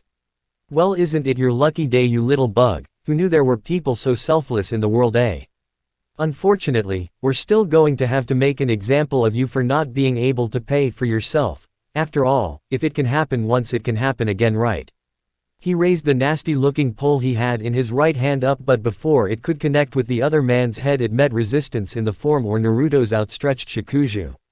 The boy was holding back the full force of the man's blow without any significant effort whatsoever. Is it not enough that you have the money? Will your master not be satisfied with that? If not, then why have you out collecting money at all? What's the point of asking for money if you're determined to beat up people whether or not you get it? Again it took the brute of a man a few moments to think through Naruto's words before a look of pure irritation overrode any thinking he might have gotten done. Hey, get out of my way kid, or you'll be next. He seemed blissfully ignorant of the fact Naruto was still effortlessly holding back his pole without even paying attention to what he was doing. The blonde just sighed sadly as he withdrew the staff, leaning on it slightly as the ends of his fingers began to crackle with an almost unnoticeable layer of lightning. I can't let you hurt that man for no reason. No matter how much you may try to justify it, you're doing this merely because you want to, not because you have to, and that cannot be allowed. The man only sneered derisively as he brought his large pole around. It never met its mark though. Before the man could even cry out, he was on the ground twitching, a few stray sparks of electricity arcing across his body as Naruto appeared not to have even moved to those untrained in chakra. The first thug only looked on in shock at his incapacitated companion before looking at Naruto rather fearfully. You should probably get your friend some medical attention quickly. The brute blinked once before nodding dumbly, rushing forward to grab his friend before running off, sending a fearful look over his shoulder at the young blonde. Naruto just stood there and sighed before offering his hand to the man still cowering slightly on the ground, unsure what to make of the situation. Eventually though he took the offered hand, allowing Naruto to haul him off the floor with surprising strength. Thank you Naruto-san. The blonde blinked in surprise at that. Have we met before? The man just stared at him for a moment before looking at the ground nervously. Naruto could tell he wasn't the type to speak up often. Ah, yes, you helped heal my daughter's broken ankle. Naruto just nodded slowly. He vaguely remembered that, but most of the people he healed all kind of blended into one exhausting blur by the end of the day. Right, well you seem okay, so we'll be going now. The man only just seemed to notice Tsunami standing there, wringing her hands worriedly from behind the young blonde. Wait. Naruto turned curiously to the man again with an eyebrow raised expectantly. He seemed to almost falter at that before gathering himself. Why did you help me like that?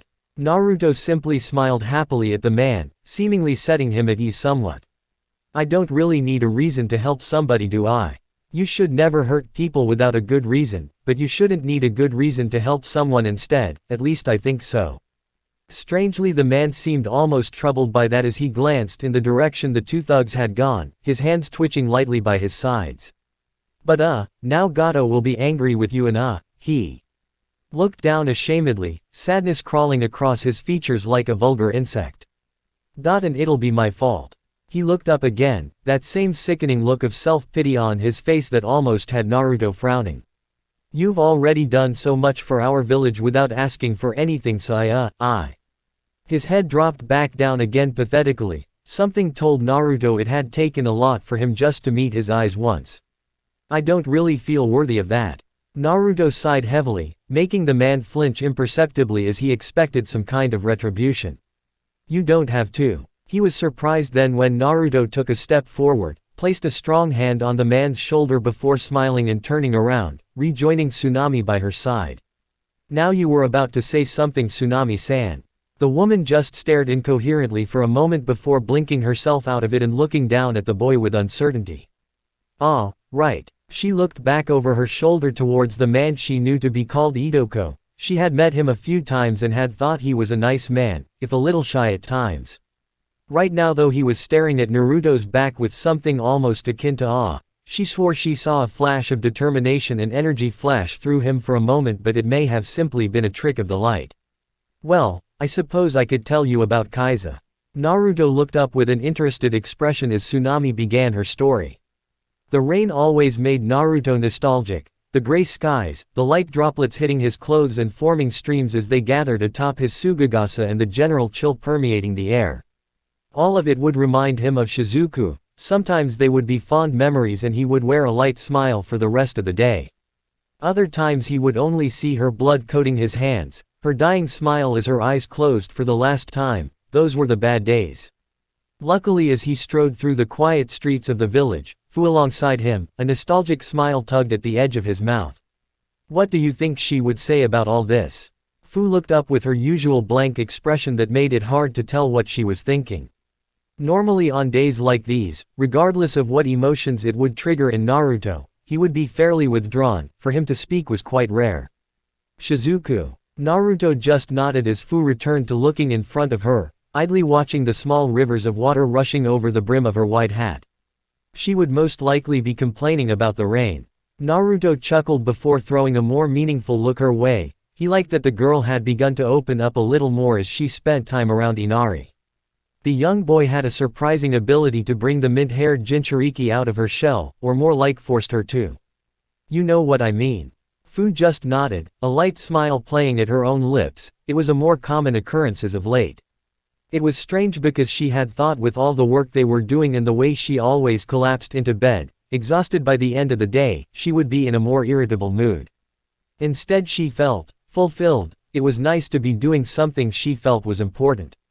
She finally had a useful skill that wasn't a means to shorten another human's lifespan, and it was genuinely pleasant. She would be asking us to do everything in our power to help these people, then ignore whatever we would say and go do it anyway. Naruto nodded slowly as they turned a corner onto a familiar beaten track that had become slightly squishier with the rain. Yeah, I thought so. Fu looked around at her first and longest friend, just staring at his far-off look for a moment in silence. Why do you ask? That seemed to bring Naruto out of his thoughts. As he looked around, their eyes meeting for a split second before both turned away slightly, rose dusting their cheeks. They were at the stage every person went through when the opposite sex suddenly began to seem more interesting to look at, yet it became inexplicably more embarrassing to do so. I wonder if we're doing enough. Maybe you were right and simply dealing with Gato would be better. At least then the people wouldn't be under his thumb and could begin to rebuild their lives. Again Fu simply watched for a moment, weighing her words carefully before doing anything. No, you were right to begin with. Naruto looked around, somewhat surprised by the sudden conviction in the girl's voice. Killing Gato would not achieve anything for these people, at least not yet. With each day I see them starting to talk. Whispers are beginning to go around that they needn't be frightened anymore. She smiled lightly as she looked down at her feet, not really paying attention to where she was going. They are beginning to regain their hope. Naruto sighed in slight relief as he placed a warm hand on his friend's shoulder, not noticing the sudden flush in the girl's cheeks through the rain. Thanks Fu, sometimes you know just what to say. The girl offered him a small smile that to him was one of the most beautiful sights in the world. The knowledge that somebody precious to him was happy was worth more than anything to him. The two finally reached their destination in the form of Tsunami's house. She had once told him it was technically her father's, but Naruto had never met the elusive bridge builder, so in his mind it belonged to the kindly housewife he had come to know. Something's off. Naruto frowned as he looked around. Something felt distinctly different about the house. It didn't take him long to notice it. There were dirty scuff marks on the porch from sandals too big to be Inari or Tsunami. It was strange because the woman normally kept every aspect of her home as clean as possible. He quickly knocked on the door, a little fearful of what might have happened to the people he had come to see as friends. He almost sighed in relief when the door finally opened, however the breath caught in his throat when Tsunami wasn't the one to answer the door.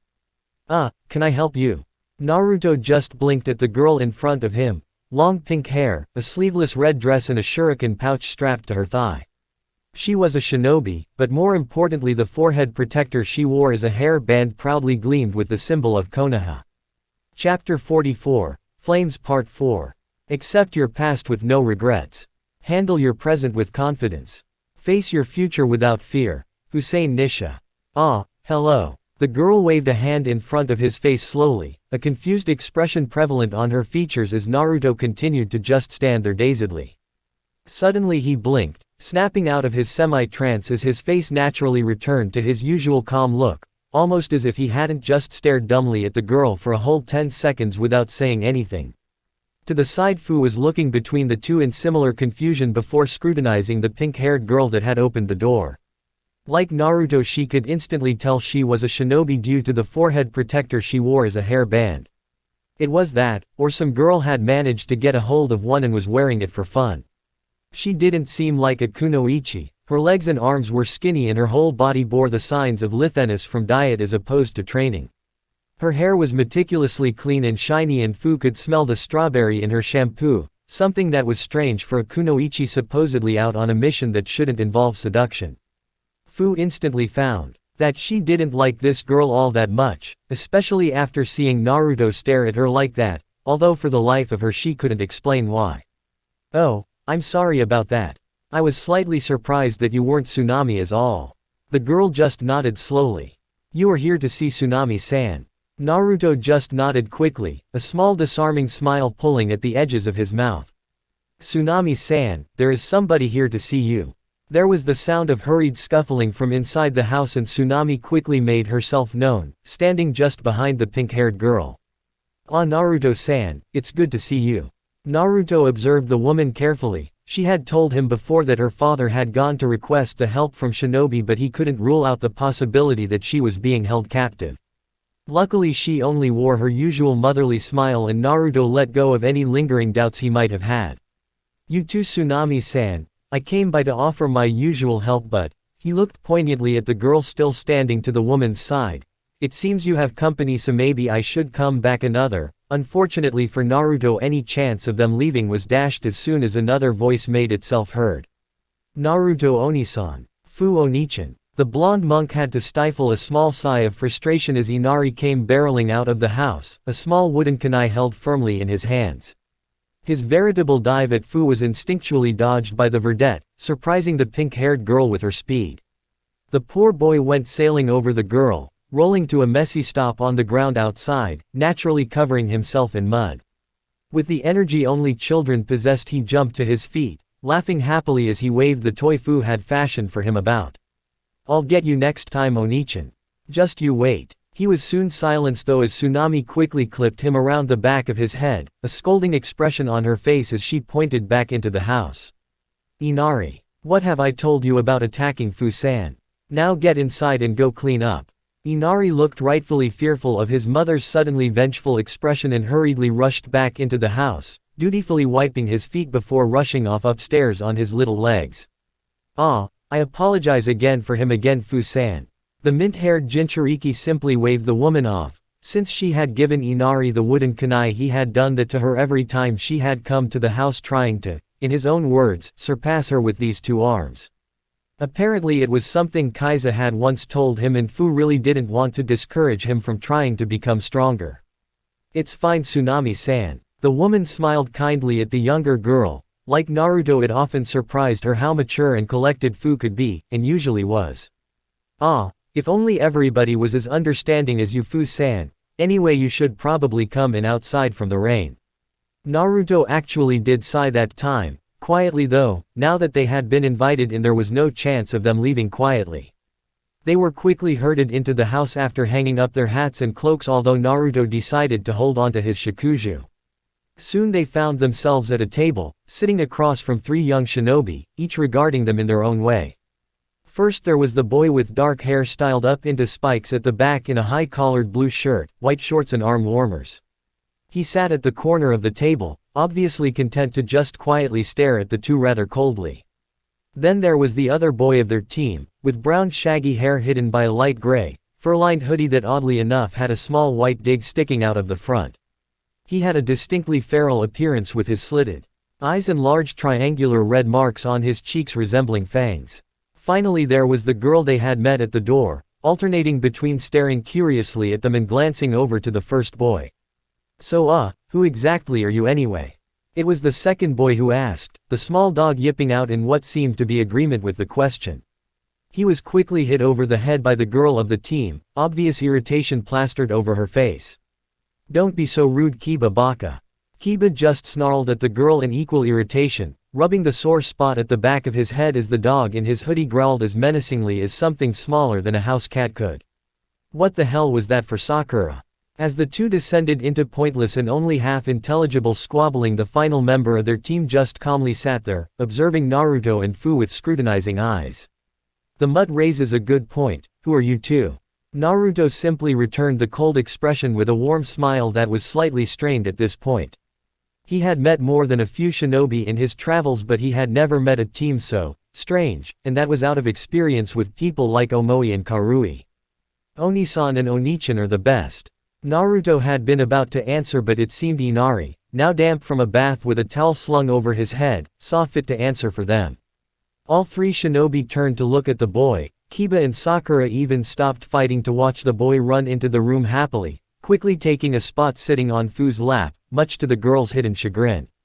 Naruto is a super cool monk that can heal anything, and his eyes are awesome, and Fu is the coolest ninja ever. At the mention of Fu being a ninja, suddenly all attention was on her. Naruto was just glad nobody seemed to have noticed the comment about his eyes. He regretted showing Inari now. "You're a kunoichi." It was the as of yet unnamed shinobi in the team that spoke, staring at Fu with a gaze so strong it felt like he was trying to see through her. His eyes quickly roamed over her body, taking in the toned muscles of her arms and legs in a manner that distinctly made Fu feel uncomfortable. "What village are you from?" Before the conversation could escalate, Naruto quickly coughed into his hand, drawing attention away from Fu for the moment. "So you are the shinobi Tazuna-san hired to help defend his bridge?" The dark-haired boy's gaze lingered on Fu for a moment longer before turning to look at the blonde. "Yes, what of it?" Naruto simply shrugged, that calm smile never leaving his features. "No reason, I was simply wondering where the fourth member of your team was. As I understand it, shinobi work in groups of 4 with 3 genin and a junin sensei, correct?" The boy's eyes narrowed even further at that. "How do you know that?" Naruto's head tilted slightly to the side, his eyes crinkling up into little crescents that reminded the 3 genin eerily of their sensei. "I travel a lot." That didn't seem to particularly sat the dark-haired boy, but by that point the other two had retaken their seats. "Traveled where?" Naruto turned to the Kiba, who had asked the question, and simply looked at him for a moment, carefully weighing what to say, much like Fu normally did. Kiba took his silence to mean something else as he grinned sheepishly, rubbing the back of his head. "Oh right, I'm Kiba by the way. The pink banshee there is Sakura, and the brooding wonder on my other side is Sasuke." Naruto never got to find out what he would say next, as he was swiftly silenced by Sakura's fist again, leading the two into another round of pointless bickering that had Sasuke sighing in annoyance to one side. For your information, our sensei was injured on the way here by a missing nin by the name of Zabuza Momochi.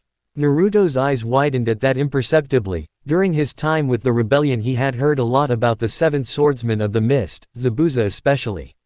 Apparently before the rebellion had even begun he had tried to lead a one-man coup against Yagura, only to be swiftly defeated before turning tail and running. Mei had been trying to find him for a long time before Naruto, Fu, and Shizuku even entered the country. The swordsmen were all highly skilled and he would have been an invaluable asset. Injured. Maybe I could help. Sasuke huffed slightly as his scrutinizing gaze turned on Naruto, as if he was looking for anything special. And what could you do? Naruto just offered another disarming smile as he stood up, his hand glowing green with chakra for a moment, much to Sasuke's sudden interest. I'm trained in medical ninjutsu. Sakura especially seemed impressed by the faint fiery glow around the blonde's hand. She had read about medical ninjutsu and knew it required the utmost control of one's chakra. To think that somebody who looked the same age as them could have already mastered it to such a degree was incredible. A few minutes later and the three genin were crowded around the door frame to one of the upstairs rooms as Naruto did a checkup on their masked sensei. It wasn't a very long procedure. Naruto simply passed his glowing hand along the Junin's body a few times, a look of intense focus on his face. A look of particular interest crossed his features when his hand passed over the man's covered left eye, but other than that it was simply a routine diagnosis. He stood up, turning to find two expectant and one unconcerned face staring at him. Even Inari had come up to watch. Your sensei is fine, just a simple case of chakra exhaustion. From the strain on his coils I would say he will be back to full strength in around 5 days. When he wakes up simply tell him to take it easy for a while so he doesn't add any lasting damage on top of what he's already done. He was looking at Sakura as he spoke, so the girl quickly nodded. When Naruto was in what Fu thought of as his doctor mode, his voice carried a surprising amount of authority. Is there anything you can do to speed it up? Naruto observed Kiba for a moment before smiling casually. Of course there is, however, like anything in medicine there are inherent risks, especially when dealing with something as delicate as the chakra pathways. There are a few herbal remedies that encourage the production of chakra in your coils, as well as those soldier pills you shinobi are so fond of using. However, such things can also damage your body if taken carelessly, so it is simply better to allow the chakra system to heal in its own time. Besides, it's not like you're in any rush, right? You three are shinobi, so you should be enough to defend the bridge, right? From the side, Sasuke simply huffed contemptuously at the insinuation he needed their sensei for something as simple as that. Of course. Naruto just smiled pleasantly as he moved between them and out into the hallway where Fu had been waiting in case he needed help in diagnosis. Then there's no problem, right? None of the genin had an answer for him. Luckily the silence was broken by Inari, who throughout the short conversation had been glancing around at all the people there. Ah, this is boring, Nisan. It stopped raining outside, so come play ninja with me. Naruto chuckled lightly as he ruffled Inari's hair, much to the boy's obvious displeasure. Yeah, sure. Inari beamed at that, turning to where Fu had been subtly trying to escape, knowing what came next. Ni-chan, come too. The girl froze before sighing defeatedly, opting to simply follow Naruto and Inari out of the house, leaving 3 somewhat confused genin behind. Finally Kiba looked up from where he had been staring after them. This whole time he had been somewhat unnerved by the new arrivals. Growing up in a family that took after dogs so much, he had an inherent sense for particular alphas, even through his boasting that he was one himself. Naruto exuded the same aura his mother did, one of pure power. However, where his mother was wild and unashamed of this, Naruto was very calm and collected. I don't know about you two, but I gotta see this. Without waiting for a reply from his teammates, he took off. Remember to have a strong grip on the handle, you don't want it slipping out of your hands. Inari nodded happily as Fu placed a real kunai in his hands. It was her dullest one, but the boy could still injure himself with it if he wasn't careful. It had taken a lot of puppy dog eyes from Inari for Tsunami to even agree to that much, but Fu preferred it this way. She could technically humor the boy and simply make him go through the motions with the wooden toy she had given him, but she always felt practicing without the proper equipment was pointless. Right, Fu-sensei? The girl sighed lightly before pushing the boy forward slightly, prompting him to get into the position she had shown him. It was a little sloppy, but Fu carefully corrected his posture until it was acceptable before slipping into the same stance, only hers was perfect. Now follow my movements, move through it slowly like I have shown you before doing it faster. It is always better to know your own movements perfectly than try to go fast and lose yourself. Inari nodded again, his face twisting into a cute look of concentration with his tongue sticking out the corner of his mouth. Slowly the two began to move through a kata of Fu's taijutsu style. Inari followed as best he could, but his young and untrained muscles just couldn't hold some of the more balanced positions Fu's lithe and more suited body could. Does this look like playing ninja to you guys? From the side the three genin sat watching, Kiba and Sakura on the floor and Sasuke up on a branch of a tree. Kiba was watching on curiously and laughing occasionally when Inari couldn't quite perform one of the movements, while Sakura simply seemed confused. It just looks like training to me. The girl wore a look of slight disgust at the thought. Training only got her body all sweaty, and she would never allow herself to look that way in front of Sasuke. Although she had to admit the girl in front of her was very beautiful with her toned yet sleek muscles. She looked down at her own comparatively skinny arms and legs and frowned before looking up at Sasuke in the tree. The dark-haired boy was watching Fu with an unflinching gaze. Despite her movements being overly slow, she performed them perfectly. He had never seen an actual kunoichi in action before. The only thing he had to compare them to were the, in his opinion, weak girls in his own class. Hey Sasuke-kun, what? Sakura found herself ignored as the boy she was trying to talk to jumped out of the tree and walked towards Fu and Inari. Hey, you seem fairly strong.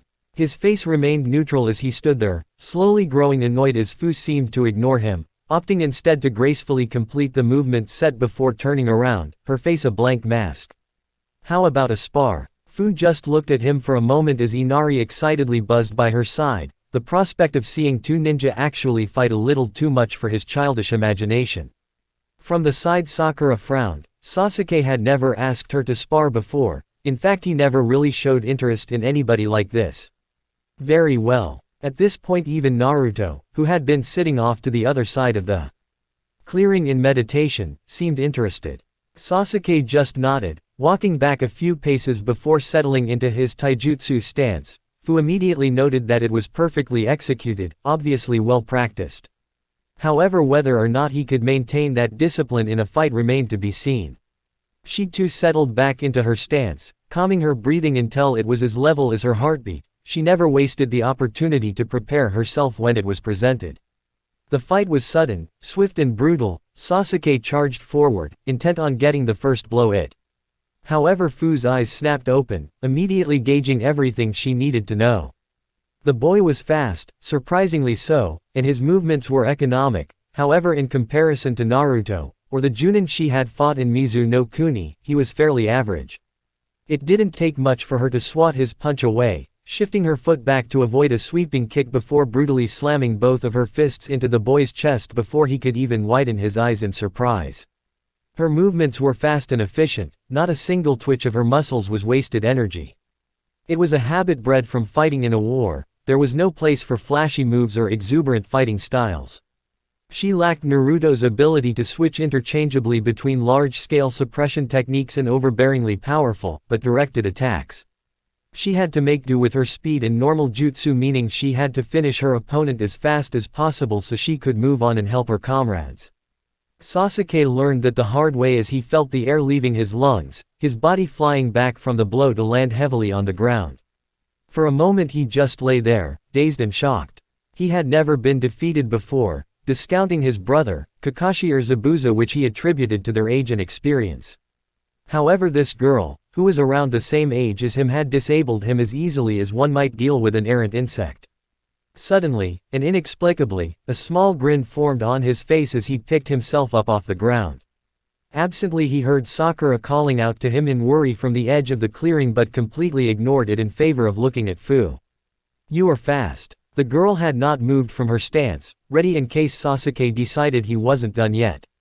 Her face remained emotionless as she had been trained to do in a fight, and her eyes glanced around for any sign of a trap. "You are quite fast as well." The other two Konoha genin were suddenly shocked as the smallest of chuckles escaped Sasuke's lips. They had never even seen him smile before, never mind laugh. The last time he had been called, quite fast, was during the bell test, and that was from a Junin. To hear the same thing from this girl his age, without a hint of condescension, was odd. Right, but don't think I'm finished yet. Fu simply shrugged as Sasuke charged her again. Around 10 minutes later and Sasuke was panting on the floor, various bruises covering his body but a satisfied smirk on his face. To his side Fu looked at him curiously, a light sheen of sweat covered her body but otherwise she seemed unfazed. She somewhat admired Sasuke's tenacity, despite him not actually being able to land a hit on her he kept coming anyway. He had almost caught her off guard with the fireball but then again he hadn't expected the wall of water she had created either. You really are strong. Fu regarded him for a moment before offering her hand which Sasuke ignored in favor of getting to his feet himself. I have faced many strong opponents. Sasuke nodded as he brushed at his clothes in futility, there was a gleam in his eyes at being able to fight a strong opponent. Kakashi always refused to fight him at full strength for obvious reasons. Fu was different, she didn't hold back on him at all. He could feel it in every blow, every counter and every dodge. However, the only frustrating thing was it was all reactionary, she never took the offensive, although that was probably better for him. So who is stronger, you or your friend? Fu looked down, a small smile threatening to pull at her lips as she remembered all her fights with Naruto. They had all been about as one-sided as the spar she had just enjoyed with Sasuke. I could never hope to defeat Naruto, he is far beyond my strength. The gleam in Sasuke's eyes was renewed as he turned to where Naruto had been sitting throughout the spar. However, the blonde was conspicuously absent all of a sudden, Sasuke had never even felt him leave. Far from annoying the boy, it left him oddly excited. The knowledge of people so strong his age gave him hope for his goals. He was in such a good mood as he walked back that he didn't even bother telling Sakura off for fawning all over him.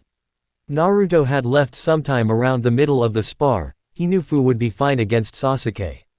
Having fought against multiple Junin during the Bloodline Rebellion, he felt she could handle one genin in a friendly spar without any trouble.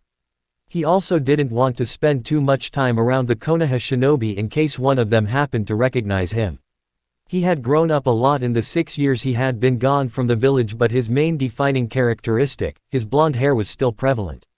The only thing he had going for him was the fact that his whisker-like birthmarks had all but disappeared since then. He hadn't even noticed it happening until Tsunade had pointed it out one day. It was a very gradual thing, happening over the course of years. It had shocked and confused him at first, having had them for as long as he could remember and not quite feeling the same without them. After a lot of arguing, Naruto had finally gotten out of the fox that the marks were a result of prolonged interaction with his chakra. Apparently Kinkaku and Ginkaku had received similar marks from eating the walls of his stomach for 2 weeks. According to the Kyuubi, Naruto had received them due to the nature of the Yondaime's seal, leaking the potent chakra into his system almost continuously at low levels. Naruto thought there was more to it than that, but the fox was tight-lipped about anything else. His current theory was that the other Biju he contained had begun to cancel out this effect the fox had on his body with their own chakra, and without any one dominant character from any of them, Naruto's body simply reverted to a blank slate, relatively speaking. Right now they were nothing more than wispy lines, barely noticeable unless you looked closely.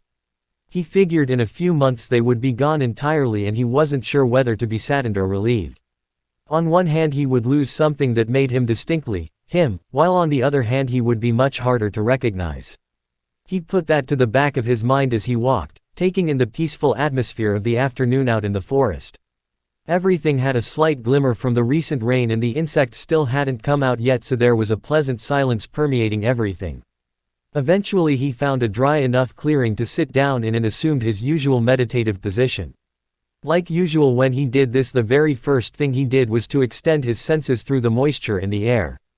After having rained like it had, it was much easier for him, and the picture he got back was a lot crisper. He smiled lightly as he shifted his perspective around, searching for Fu, who he quickly found from her familiar signature. She was still fighting who he presumed to be Sasuke, and the boy's teammates weren't too far away. Inari was also there, no doubt enraptured by the spar that he would probably have difficulty following. Tsunami was in the house while the Junin sensei of the Konoha team was upstairs, although he now appeared to be awake. Finally there was. His expression turned thoughtful as he noticed a new signature approaching the clearing he was in. He stayed perfectly still until they were quite close, in fact he could even feel them through the lingering chakra that had naturally seeped into the ground. You might catch a cold if you stay out here too long. Naruto cracked his eyes open slightly, enough to see the newcomer clearly. It was a girl around his age, perhaps slightly older, with long dark hair forming two sleek bangs framing her rounded face. She had large brown eyes and wore a muted but still attractive pink kimono. In all she was very cute. He offered her a warm smile as he noticed the basket she was carrying, filled with various herbs she had picked. A smirk might have formed on his face when he recognized the herbs had he been any less disciplined. Thank you for the concern. He intentionally left the statement hanging as the girl nodded with her own faint smile. Haku. Naruto's smile widened slightly as he rolled his neck, giving the impression he had been sitting there for a long time. Naruto Uzumaki, but you needn't be worried about me, really. Haku just nodded once, her eyes drifting about the clearing they were in carefully. Ah, I have heard of you, people often talk about you in the village. What are you doing out here, Naruto-san? The blonde shrugged slightly as he looked up at the girl, his own eyes regarding her both curiously and carefully. I guess you could call it a form of training. Haku nodded slowly as her eyes continued to roam their surroundings. Why don't you sit down? It's much more comfortable. Haku smiled softly but shook her head. I'm afraid I would get my kimono wet if I did that. Naruto's smile widened even further as he simply waved her concerns away. That's no trouble. Suddenly Haku felt warmth radiate from the blonde and watched in concealed amazement as a small area around him suddenly began to dry. She could literally watch the water on the grass evaporate in an expanding circle with him at the center. When he was finished there was a patch of perfectly dry ground in a circle around 3 meters wide. There. He offered her another warm smile that she only just managed to pull herself out of her shock to return. Are you a shinobi? You can use chakra and you wear a headband. Haku's eyes never left him as she gracefully tucked her legs under herself to sit down. Oh no, I'm a monk. The headband was simply a gift from some friends during my travels. His smile stayed pleasant as he continued to observe Haku. Although I suppose I should be asking you the same thing, nay. It wasn't noticeable to the casual observer but Naruto could easily see Haku suddenly freeze for a split second before her posture returned to normal. What do you mean? Naruto sighed a little but his smile never dropped. He sensed nothing hostile from Haku. Well, for one, your chakra reserves are much too large for a civilian and flows far too well for somebody untrained, and two, I can see the slight bulges from where you have Senbon hidden in your clothing. Haku froze again as her previously warm expression turned much colder and more calculating, suddenly regarding Naruto in a different light. Relax, we have no reason to fight, do we? It took a moment but Haku finally relaxed, the Senbon that had dropped into her hands returning up her sleeves. Why did you allow me to get so close if you knew I was a shinobi? Naruto just chuckled lightly as he leaned back, breaking his perfect posture for the first time to rest on his hands. And why shouldn't I? Some of the most interesting people I have ever talked to have been shinobi. Haku just frowned at Naruto's apparent lack of concern for the situation. And what if I had meant you ill intent? Naruto never stopped smiling as he looked away for a moment. Do you? Haku just frowned again. In truth, she had been sent to see whether or not Naruto was a threat or not. Elimination was up to her. No. Naruto's smile grew again as he turned back around to face her. Then there's no problem, right? Haku wasn't quite sure what to make of the strange boy in front of her. She had never met anybody like him before. I suppose not. Naruto simply nodded happily as the two of them lapsed into a slightly awkward silence for a minute. Naruto-san, if I may. The blonde turned back to Haku from where he had idly been fooling a butterfly with his eyes. What is your reason to train? Why do you continue to try and grow strong? The blonde regarded the girl for a few moments without saying anything before blowing out a large breath, an amused chuckle escaping his lips. Well, that's a hard question to answer, isn't it? I suppose it could be all the times Chiriku-senpai slapped me over the back of the head for slacking off, or I guess it could be in order to make Chukaku Shisho proud of me. He sighed loudly as he leaned back, looking up at the cloudy sky, still slightly overcast from the recent rain. But really I do it because I need to get stronger. He looked back down, shocking Haku with the sudden intensity in his expression. Because if I don't then the people closest to me could get hurt, again. There was silence in the clearing again as Haku absorbed the words, taking in Naruto's suddenly saddened demeanor. Something told her that he had lost people close to him before. Then I believe you will become strong. The blonde looked up curiously from behind a veil of his shaggy hair, falling messily over his horned headband. You grow strong to protect your precious people, and I think that is when we become truly strong. When we have reason to win as opposed to simply desire to win. Naruto's sad expression gave way to a small smile as he just looked at Haku for a moment. You speak as if from experience. Is that why you are making a chakra-inducing medicine? Is it for your precious person? Haku smiled at that as her thoughts turned to her master. Yes it is. Naruto just nodded slowly as he pointed off in a seemingly random direction. Then you'll find some tritus flowers in a clearing about 100 feet that way. Haku blinked in surprise at that before remembering that much of the chatter about Naruto in the village was regarding his skills as a medic. She shouldn't have been surprised he could recognize what she had been going to make from the herbs she already had. She stood up just as gracefully as she had sat down, nodding her thanks quickly. Thank you, I think I should be going now. Naruto just nodded his understanding. Maybe we can speak again. A small smile grew on Haku's lips as she began to walk off in the direction Naruto had pointed out. Perhaps, although I feel I should mention, I'm a boy. As Haku walked off he waited for the inevitable reaction he got whenever somebody found out his real gender, although it never came. When he looked back Naruto was simply meditating calmly, a peaceful smile on his face. The boy sighed as he walked off, wondering just who he had been talking to back there. Chapter 45, Flames Part 5. Saving someone means not saving someone else. Kuritsugu Emiya. The next week was an interesting one for Naruto, between spending time helping the people of Wave with their problems and medical concerns and relaxing at the temple. He and Fu spent a lot of time at Tazuna's house. Naruto finally got the opportunity to meet the elusive bridge builder and had a long and thorough conversation with the man about the example he was setting to Inari. It was enough to say that the number of sake bottles randomly strewn about the house had significantly decreased. Fu would continue to spend time with Inari, sometimes playing, sometimes training. Tsunami seemed disapproving at first, those thoughts about Inari becoming a shinobi and killing people running through her mind. However, seeing her son's smiling face as Fu praised him on finally learning a specific movement in her kata put her concerns somewhat at ease. She hadn't seen him this happy since Kage came into their lives. She only hoped that these new people that had returned their hope to them weren't taken away in a similar manner. It was the second day since the team from Konoha had arrived and Naruto was happily observing a game of shogi between Tazuna and Fu. He had never actually learned how to play the game himself but was slowly picking it up from watching the two play. After all, there were better ways of increasing one's patience in the temple without resorting to a game that was essentially war strategizing. It was actually rather remarkable what he could learn about somebody from just watching how they played the game. Fu was incredibly analytical, taking all the time she needed for each move as her eyes carefully roamed the board, planning out many moves ahead for a number of scenarios. Tazuna on the other hand seemed to be moving his pieces at seemingly random, only taking a few seconds to make his move. Yet there was something else in his eyes, a certain glint of challenge as he watched Fu frown over his latest move, her logical mind trying to puzzle out what kind of strategy the older man was employing when none could be seen. Check. Fu's mouth twisted into a slight smirk as she moved one of her pieces, squarely cornering Tazuna's king. Tazuna only seemed worried for a moment before a smirk of his own crossed his bearded features. Nice move girly, almost a shame I have to do this.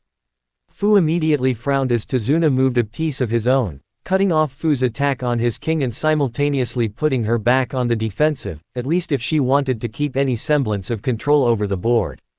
But how? Her eyes narrowed as she studied the entire board again, wondering just how Tazuna had managed to pull that off without her noticing. Tazuna just chuckled with mirth as he played with one of Fu's captured pieces idly. Hey, for a shinobi you're very rigid, aren't you? Fu just continued to search the board before scowling suddenly. You cheated. It wasn't so much a question as a statement, but Tazuna shrugged in answer all the same, still flicking the pawn between his fingers. Prove it. Just like that, the game was back on in full heat, this time with Fu not only scrutinizing he bored, but Tazuna as well. Naruto had to stifle a chuckle at the bridge builder's ploy. The man hadn't cheated at all, at last as far as Naruto could tell. He simply misguided her into believing that she had absolute control of the game while he moved randomly when in fact he was slowly setting up this entire scenario from the beginning. It could never be said that experience didn't count for anything, and Tazuna had experience in the bucket loads. Pretty clever trick, huh? Naruto looked up from the tea he had slowly been sipping from, courtesy of Tsunami, to see Kakashi standing next to him, his eyes lazily following the game in front of them. Don't worry, Hataki-san, Fu will work out what he is doing eventually, she's very shrewd when it comes to these things. Kakashi just nodded slowly before offering a lethargic shrug, sitting down cross-legged next to the young blonde. I guess that's to be expected from a shinobi, even one from Tokigakure. Externally Naruto seemed completely unfazed, just casually sipping from his tea, however inside was another story. He was around a second away from simply blasting this Junin into the ground should he so much as hint at Fu being a missing nin. The masked man turned to gauge his reaction for a moment before chuckling lightly, leaning back on his hands in a carefree manner. Not even a blink, you really are a monk, aren't you? Naruto languidly finished his sip before calmly placing the cup down, turning to the Junin expectantly. I assume you worked this out with your Sharingan eye. Kakashi gave him a mock pout, or the closest approximation to one with only one eye and his mouth covered. Mo, now the surprise is ruined, although as I understand it you were the one to check me over after my cute little genin brought me back to the house, so I shouldn't be too surprised. I just hope you didn't take a peek under the mask. His eye crinkled up into an upwards crescent that translated to a smile, or I might have to kill you. Naruto just remained impassive, the only sign he had even heard was the slight raising of one eyebrow. Kakashi simply pouted again, not really giving off the image of a supposedly powerful elite Junin.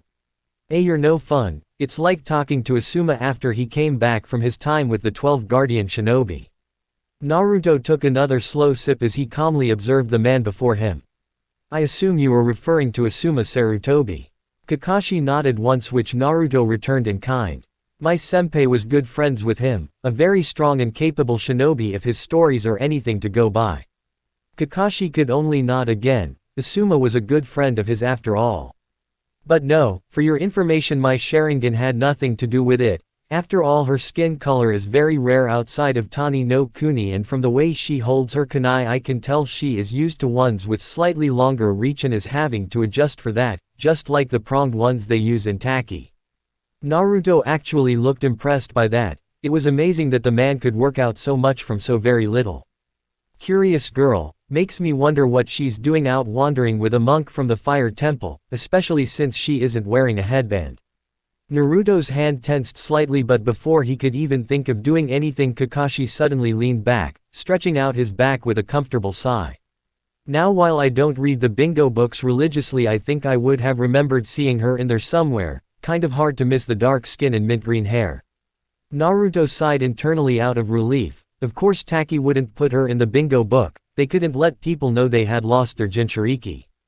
It would make them seem vulnerable. Although I guess that begs the question of why you're out here, Naruto. You're a bit far from the temple, aren't you? Naruto found it strange to hear his name from this person, spoken as casually as if they had known one another for years. It was disconcerting. This is part of my pilgrimage. Kakashi nodded absently, not appearing to have even heard him at all. Naruto, unusual name that isn't it? The blonde shrugged, sipping at his tea again. He needed to get his nerves under control before this man managed to pry something out of him. He knew exactly what would happen if they were to discover who he was, and he had no intention of returning to the village to become a shinobi. He had seen it for himself with Kurabi. He would be on lockdown, never able to leave the village save to defend it or on highly guarded missions. Missions where he'd be at high risk for dying, and the ones in charge knew it but felt better a Jinchuriki die than anyone else. I wouldn't know as I'm an orphan. I imagine my parents must have loved ramen a great deal to have my name based on it. Kakashi chuckled at that as he leaned forward, checking on the progress of the game only to find Fu and Tazuna in a stalemate. You know, I knew another Naruto once, around your age too. In fact he had your blonde hair as well, although it was a lot shorter back then. Naruto simply raised an eyebrow from behind his tea as Kakashi looked away at the house. Of course he was a loud-mouthed little kid who couldn't help but prank everything in sight, also his eyes were blue while yours are. He turned slowly, looking at Naruto expectantly while the blonde simply looked back, a lilting smile on his face as he sipped his tea.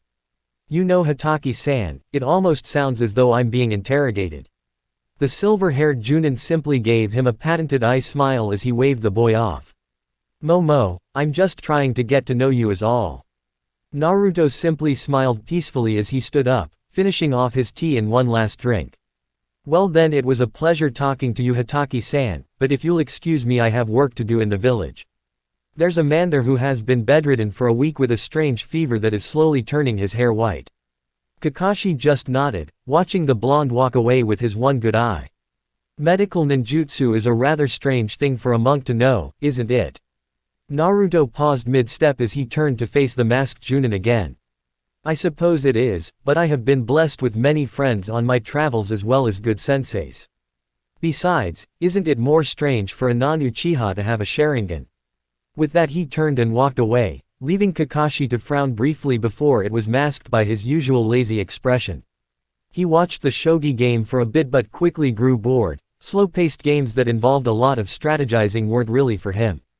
He got up and walked into the house, passing Kiba and Sakura bickering like they normally did. It was Sasuke's turn to guard Tazuna at the bridge, so he was conspicuously absent from the room they were occupying upstairs. It could be Naruto, but I'm still not sure.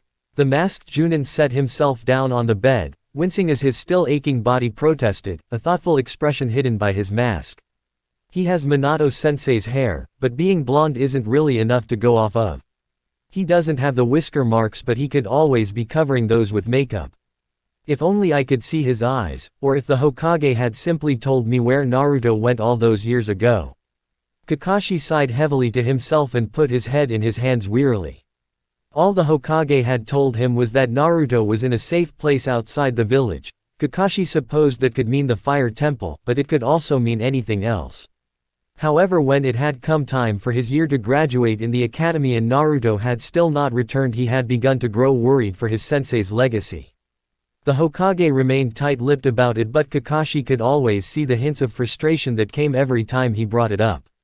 He looked out of the window in the direction the young monk had gone and sighed into his mask. What if it is you, Naruto? Sakura wasn't quite sure what to say as she stood there awkwardly behind the mid-haired girl. It was the 5th day since they had arrived in Nami no Kuni, and so far it had just been boring guarding of the bridge every day in shifts. Kakashi had informed them of his suspicions that Zabuza was still alive and the masked hunter Nin was actually his accomplice. That had led to some chakra control exercises that were fairly easy for Sakura. Control came quite naturally to her even if she couldn't stay on the tree for more than a few minutes. If you are going to sit, do so. Your indecisiveness is rather distracting. Sakura jumped a little as Fu's neutral voice suddenly pulled her out of her thoughts.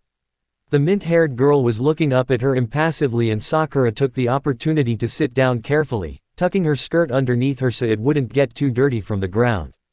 For a minute the two simply ate in silence, Sakura trying to think of what to say and Fu content to read the scroll in her hands. What are you reading? Fu suppressed an irritated sigh and simply moved the scroll so Sakura could see it better. However, the complicated diagrams and anatomical drawings on the scroll didn't make much sense to the pink-haired girl, so they lapsed back into silence again. So what is it like, traveling with a monk like Naruto-san? This time Fu actually did sigh as she slowly rolled up the scroll, storing it in her pouch before turning to look at Sakura with that same, impassive expression. What is it you really wish to say, Haruno-san? The pink-haired girl's eyes widened for a moment at the tense tone Fu spoke with. She had been getting the distinct impression that the girl didn't like her the entire time they had been staying here, but she couldn't remember what she could have done to deserve it. I wanted to know how you became so strong. Fu stared at the girl for a full 10 seconds as her eyes slowly narrowed, searching the girl's face for any hint of a trick. I do not understand what you mean. I became strong because I trained. She didn't miss the slight upturn of Sakura's nose at that. But don't you get all sweaty and grimy. Again Fu simply blinked in confusion, not entirely sure where the Konoha genin seemed to be going with this. Yes, that is generally the human body's response to intense physical exertion. Again Sakura's face twisted into one of mild disgust at the prospect. But isn't there a faster way? One that doesn't make you dirty or less good-looking? Fu was quickly becoming tired of this fruitless conversation. Sakura clearly was just fishing for a way to get strength without sacrificing beauty to get it, even if it was only a temporary sacrifice. Fu found such a desire to be shallow and childish, and it was only her natural restraint that prevented her from simply standing up and leaving. That, and the fact that Naruto had encouraged her to try and interact with the genin. There are no shortcuts to strength. Sakura frowned at that before glancing towards the pouch Fu had placed her scroll in. What about that medical ninjutsu? That's mostly just chakra control, right? If you can do it, then I bet I can pick it up pretty quickly. This time Fu's emotionless mask splintered slightly as her eyes narrowed dangerously. What are you implying about me? Sakura's eyes widened slightly as she realized how what she just said might have sounded. Oh no, I just meant that chakra control comes pretty naturally to me, and you're not from an actual village or anything.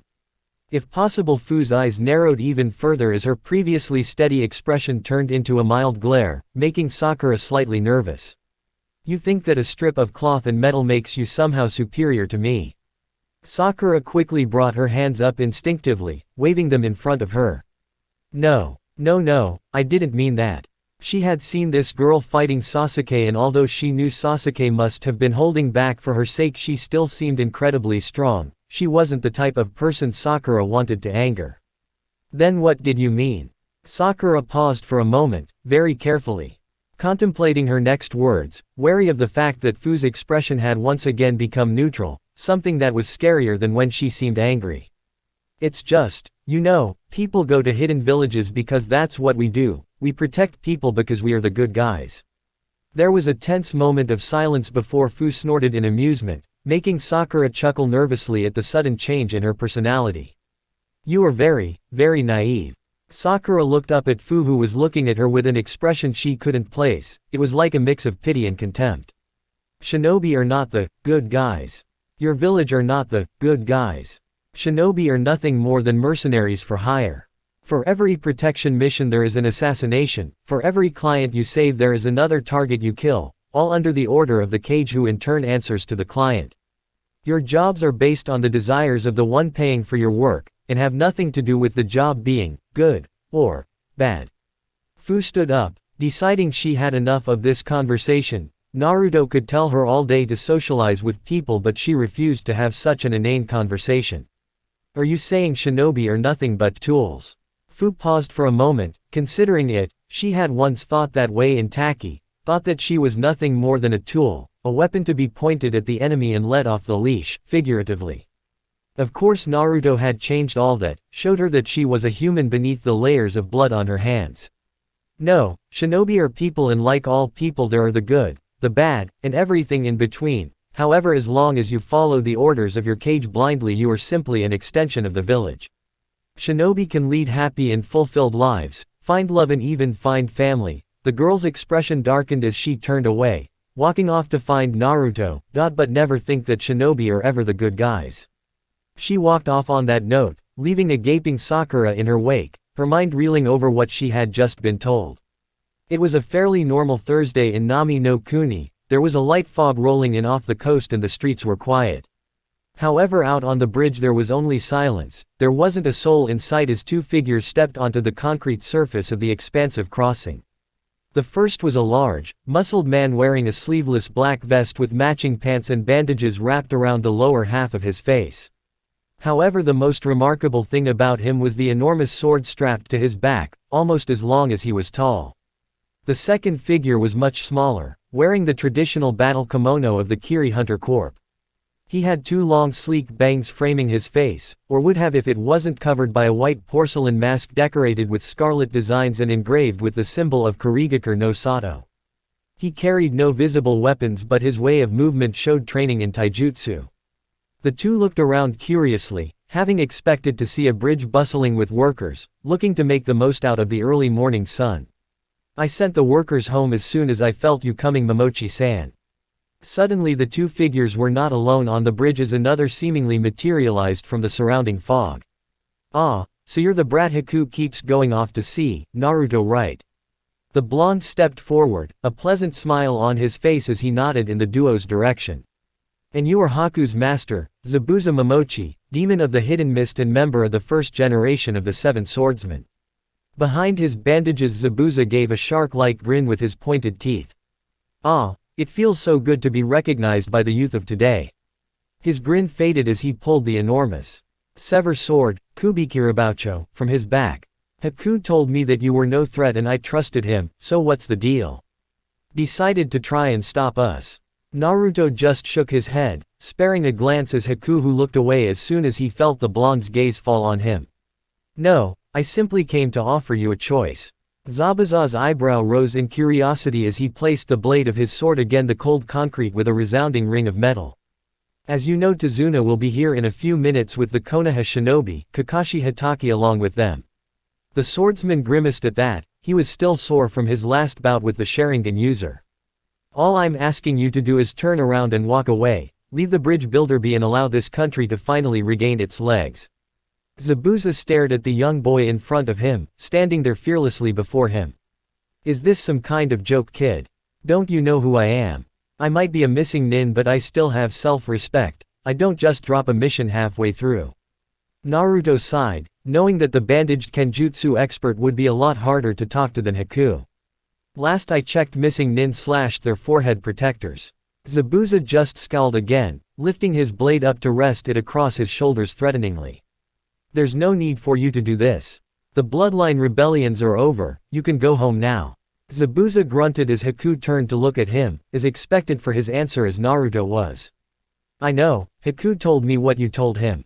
Naruto almost blinked in surprise at that, his shikuju jingling as he shifted his weight, his expression becoming slightly confused. Then why continue to work for a man like Gato? Zabuza grunted again, a part of him wondering why he was even talking to this kid. Every time Haku had gone out this week he always came back with another story about this brat. He was also smiling a lot recently. Even if I were to believe you, kid, and the bloodline wars really are over, who's to say I would be welcome there? Naruto wasn't sure how to answer that without revealing too much. If he started talking about key figures in the rebellion like Mayor Ao, then it would only raise more questions that he didn't have time for. Isn't it worth the chance? Zabuza went quiet for a moment before another shark-like grin spread across his face. Fine then, kid, soon as we're done with this mission I'll head on back to Kurigakure and see what's what. Naruto sighed, somehow predicting it would come to this. At the end of the day Zabuza was known as the demon of the mist for a reason.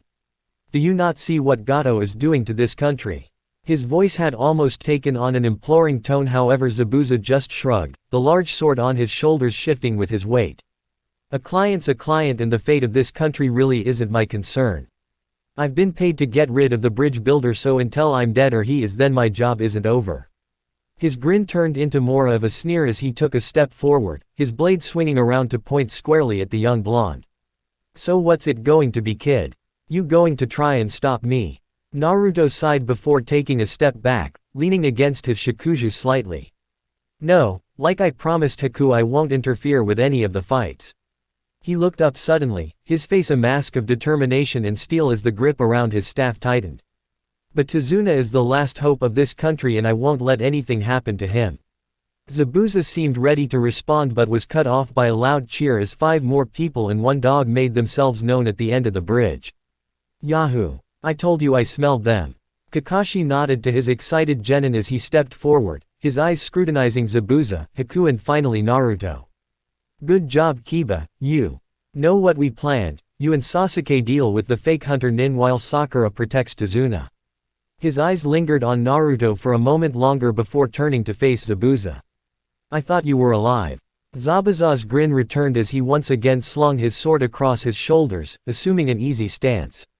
You can't kill a demon that easily. His sword came down, clanging noisily against the concrete with a bone-chilling sound. You may have caught me off guard before Sharingan no Kakashi, but your little mind games won't work on me a second time. Go ahead, Haku, deal with the little genin. Me and Kakashi have some catching up to do. As the shinobi all suddenly burst into action, Kiba and Sasuke launching themselves at Haku while Kakashi and Zabuza began to lightly clash against one another, Naruto slunk back, suddenly appearing near Tazuna and Sakura. "Hey kid, you sure you should be out here? It's dangerous." Naruto didn't even look around at Tazuna, although he admired the man's bravery. With the amount of killing intent Zabuza was layering the air with, it was surprising he could still talk. "No need to worry about me, Tazuna-san, I am only here to observe." He smiled brightly, taking his eyes off the ensuing battles for a moment to give the old bridge builder a cheerful grin. "While I'm here you have nothing to worry about." Tazuna could only stare at the blonde that seemed completely unconcerned by the fast-paced fighting going on all along the bridge. Naruto himself was watching Kiba and Sasuke fight Haku. Zabuza and Kakashi were fairly well matched, so their fighting was mostly just quick skirmishes as one tried to find an opening in the other's defenses. The genin on the other hand were putting everything into their fight, apparently having received a great deal of speed from their training over the week that almost put them on par with Haku. That, combined with their somewhat sloppy teamwork, was beginning to put Haku on the defensive. Naruto sighed from where he was leaning against the raised section bordering the bridge. He was here to protect Tazuna, but he also didn't want anything to happen to Haku either. Suddenly there was a slight whisper of air being displaced and a Shunshin and Fu was next to him, her own orange eyes carefully scouting out the battles. "Tsunami and Inari are safe. Gato sent 2 thugs but they were undisciplined and incapable of fighting a shinobi. I left a few shadow clones behind just in case." Naruto just nodded as his eyes continued to dart about with the genin's erratic movements. He was surprised at one point when Haku began using one-handed seals. He wasn't even aware that such things existed. Suddenly though, the entire tide of the battle seemed to shift as Haku erected what appeared to be a dome of mirrors made entirely of ice around Sasuke and Kiba. From the side Naruto's eyes widened. He had thought there was something odd about Haku's chakra when he was looking at it.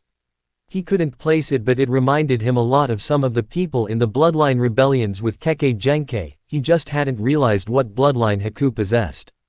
The knowledge that he could create ice was surprising, but somehow very appropriate for the boy's personality.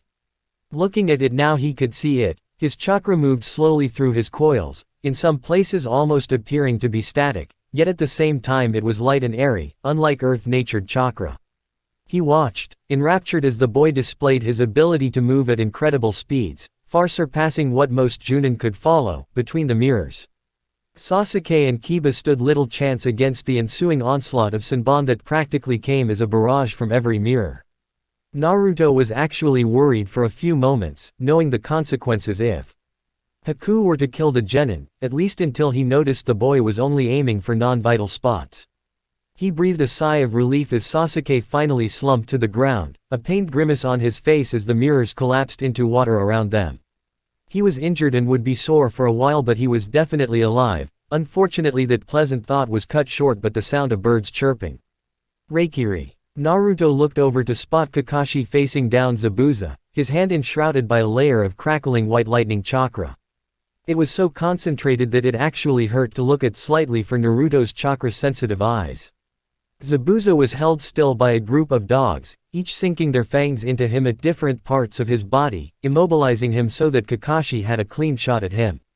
However, Naruto wasn't the only one to notice this, and as Kakashi charged at the immobile swordsman, the water hanging in the air between them began to crystallize.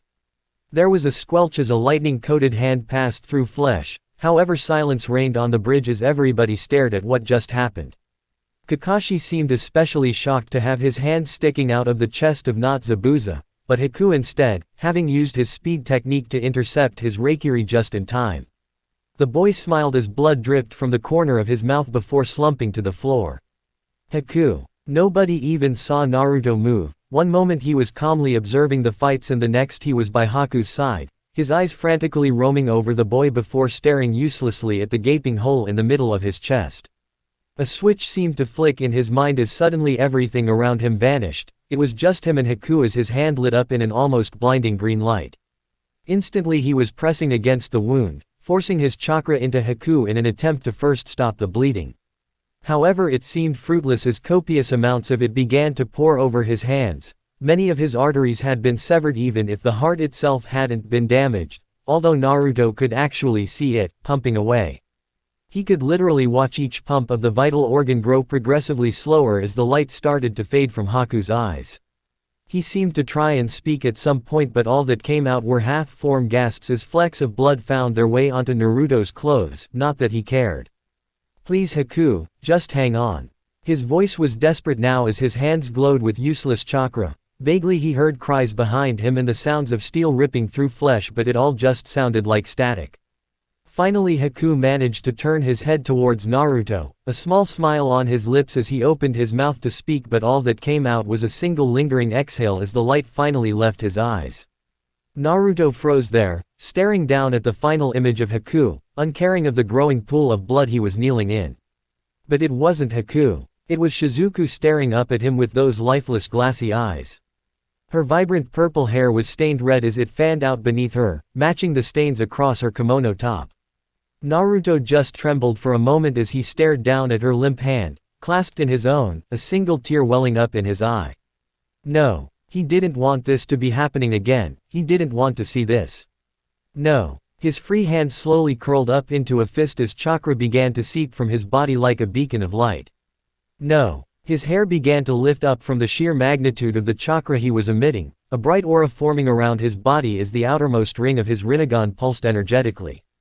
Gedu. Rinne Tensai. There was a brief moment where the images of Shizuku and Haku overlaid for a moment in his mind before he felt faint, his vision going dark as he slumped to the side. He thought he heard somebody calling out his name, but it was all just so fuzzy. Chapter 46, Flames Part 6. Action may not always bring happiness, but there is no happiness without action. Benjamin Disraeli. Naruto woke up to a strangely warm object lying on top of him. The weight was noticeable but not uncomfortable. His mind was slightly fuzzy and his eyelids just felt too heavy to be worth opening, so he simply shifted until the odd weight was resting in the crook of his arm. A smile slipped onto his face as he instinctually tightened his grip around it, finding its presence to be comforting. He still wasn't quite sure what was going on. Memories seemed to be shifting a bit strangely, slipping away when he tried to focus. There was something about a bridge, but the thought was gone as soon as he tried to catch it, slipping randomly between crackles of lightning and a bright flash of white light.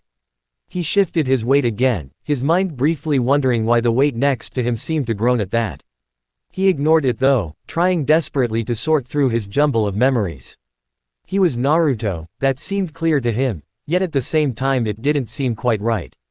Wasn't he the Mizukage? No wait. He defeated the Mizukage. A frown creased his brow as conflicting thoughts raged in his mind. He was Naruto Uzumaki. Just like that everything came flooding back, or at least it returned to him. Nami no Kuni, the Konoha shinobi, Haku. Just like that his eyelids didn't seem all that heavy as he suddenly shot up, his eyes snapping open. He immediately noticed he was in some kind of clearing out in the forest, but he didn't know where exactly. Haku. He frantically glanced around, ignoring the pain from his eyes as the sunlight stung them like tiny knives. Wait, sunlight. He looked up, noting that somehow it seemed to be earlier in the day than he remembered, which meant he had been unconscious for a full day, or maybe more. That of course had him wondering why he had been unconscious in the first place. He only had memories of rushing over to Haku, the boy's blood on his hands and the metallic tang in the misty air. He heard a rustle from the bushes across from him and his head snapped about. However, he sighed in relief when it was Fu that emerged from the bushes, her hair damp from the bath she had obviously taken. She stared at him for a moment blankly before rushing over to him with a whistle of displaced air. One moment she was across from him, the next she was right up in his face, her orange eyes glancing about with obvious concern for him. After she had made sure he was okay, she stepped back, a relieved smile on her face. Naruto had tried to ease her concern, but for some reason he was finding it slightly difficult to speak. "You're okay." He nodded wearily. It felt like his entire body was weighed down with weights. As a Jinchuriki, lacking energy was not something he was used to. A night's rest and he would always be back to his normal condition. Now though he was lethargic and everything ached, like he had the life force just drained out of his body. He tried to pull himself up to a sitting position, but his arms just collapsed under his weight uselessly. Luckily Fu had already snaked an arm around his back and was propping him up with it. What happened? His voice sounded small and hoarse, not at all like Fu knew him to be. It was disconcerting seeing somebody she had always saw as a tower of strength so helpless.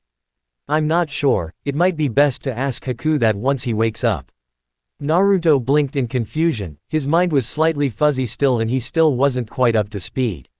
Suddenly the warm object that had been pressing into his side re-entered his mind, and sure enough when he looked around he saw Haku's still form, lying there next to him on the ground.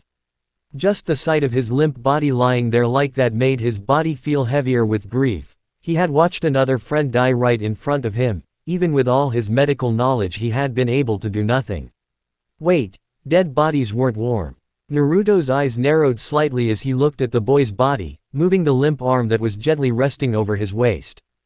Dead bodies also didn't breathe, yet Haku's chest was rising and falling slowly anyway, blowing little bits of dirt away from where his mouth was near the ground. Suddenly Fu's words struck and his eyes opened wide as he nearly jumped to his feet in shock. In an instant he had rolled Haku over and was staring, wide-eyed at the spot where before there had been a gaping hole from Kakashi's Raikiri. How? All that remained of it was the ragged hole in the boy's battle kimono and the slight paleness of the new flesh that had somehow grown to replace what had been lost. However, with the boy's already pale skin tone it was hardly noticeable. Fu at some point had walked over, sitting across from him on the other side of Haku and looking down at the now non-existent wound more stoically, although internally she was still just as amazed as when she had first seen it.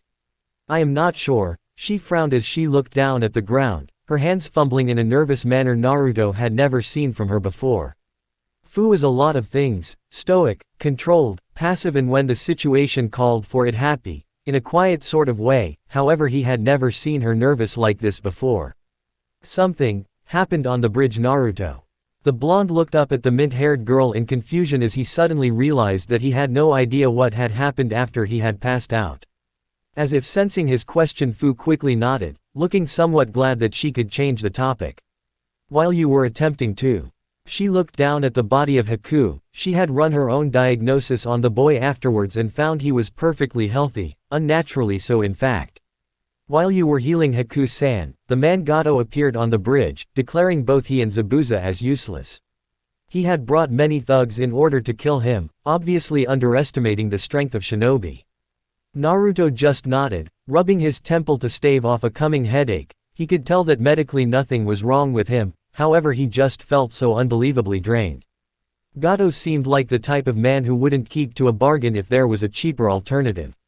Zabuza called a truce with the Konoha shinobi before slaughtering the majority of the bandits. Naruto winced as the vague memories of metal slicing through flesh and the screams of many dying men rushed to the surface. He had mostly ignored everything as he attempted to heal Haku fruitlessly, however they had still been there. He managed to kill Gato eventually, but by that point he had sustained many injuries from both his fight with the bandits and with Hitaki. As far as I can tell he would have died without the appropriate medical attention. Naruto nodded before pausing and looking up. Fu just sighed as she realized what he was wordlessly asking. I do not know what happened, I was forced to flee before then. Naruto's eyes widened in surprise at that, wondering if the Konoha shinobi had betrayed them. Once again though Fu seemed to be able to read his thoughts, making him wonder how she seemed to be able to so easily predict his questions. Naruto, something happened back there on the bridge. The girl shuddered suddenly, as if remembering something horrible. Something appeared as you were trying to heal Haku-san. Naruto at this point was confused, wondering why the normally blunt girl before him was suddenly skirting around the subject like mentioning it would bring back whatever she had seen. What was it? Fu looked up from where he had been staring at the ground again. I don't know, I could only see a faint blur where it was but. Her eyes drifted down again until she was looking at the missing hole in Haku's chest. But whatever it was dark and trying to look at it was like trying to stare at the sun. It hurt and I instinctively wanted to look away. She shivered again at the memory of that thing that had appeared on the bridge in a burst of purple flames. Naruto's eyes suddenly widened when he remembered more of what happened on the bridge, more specifically just before he fell unconscious. Fu. The girl looked up again, still looking visibly shaken by whatever she had seen. Did I say something back on the bridge? Fu blinked before looking up in thought, doing her best to suppress the memories. In honesty she had been far too shocked to even try and remember something like that. I think you shouted something, maybe something like, Jeed. Do. Rinne Tensai. The words just came naturally to Naruto as he found himself just instinctively finishing Fu's sentence. Fu just blinked as she was cut off before nodding slowly. She had been distracted, but that sounded about right.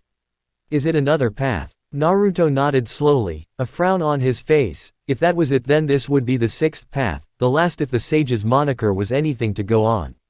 Is that not a good thing? You healed Haku with it, didn't you? Is that what it does? Naruto just kept frowning as he looked down at Haku, still sleeping peacefully on the ground. No. He placed a hand on the boy's chest just to reassure himself that the ice user really was alive. I saw Haku die, his heart stopped beating and I saw his final breath. He winced slightly as he remembered that. Luckily Fu seemed to have washed the blood off his hands at some point, otherwise he would still be covered in it. Unfortunately she couldn't do much for the many stains across his robes, he would most likely have to get new ones. Fu was staring at him strangely, wondering if Naruto maybe just imagined it. After all, Haku was right there, breathing steadily. Naruto, you can't mean. She trailed off, not really sure what to do if she had to finish that sentence. Naruto simply nodded, not meeting her eyes as he continued to stare at Haku, his mind reeling over the information of just what he had done. Actually, that might explain what happened to you. Naruto looked up, confusion written across his face as he caught Fu staring at him strangely. He couldn't decipher the look at all. What do you mean? Fu frowned before reaching into her pouch, withdrawing a small hand mirror which she quickly handed to the blonde. Still confused, Naruto looked at his reflection only for his eyes to widen slightly in surprise. Instead of the reflection he remembered, the one he knew he had just a few days ago, a different Naruto stared back at him with those entrancing violet eyes. The changes were slight, probably unnoticeable to most, but for Naruto he couldn't help but see them. His face had become just a little more angular and his hair had grown longer, quite a bit longer, as he could now feel his spiky ponytail brushing his lower back. At the front it now hung messily over his headband, only the twin horns managing to poke up from out of the messy blonde tresses. Not only that, but for some reason he now had a single white streak running through his hair. Finally he noticed that his whisker marks had now completely vanished. All in all, minus the white streak, he looked a few months older, however too. Naruto, his face was almost unrecognizable. What happened to me? Fu just took back the small mirror. She didn't have an answer for her friend, although she did have a few strange thoughts about the fact she rather liked Naruto's new look. I cannot say, although I imagine it must have to do with whatever it was you did to Haku-san. Fu bit her lip for a moment, once again making Naruto notice how strange such an action seemed for her, even if it was rather endearing. Naruto, I have heard of jutsu that can revive a person shortly after death before. Naruto somehow felt slight weight lift from his shoulders at that, although he couldn't say why. However, all of them are at the expense of the user's life. Naruto just blinked, uncertain of what to say to something like that. Supposedly he had just accomplished something unheard of, returning somebody's life at seemingly no cost to his own. No, he had to rectify that in his mind. With his change in appearance, most notably the strange white streak of hair, there had to have been some price he paid. He frowned for a moment, the mention of these supposed resurrection jutsu sending his thoughts into a whir. Direct chakra transfer would not work. While your chakra system was tied to your life was not tied to your chakra system.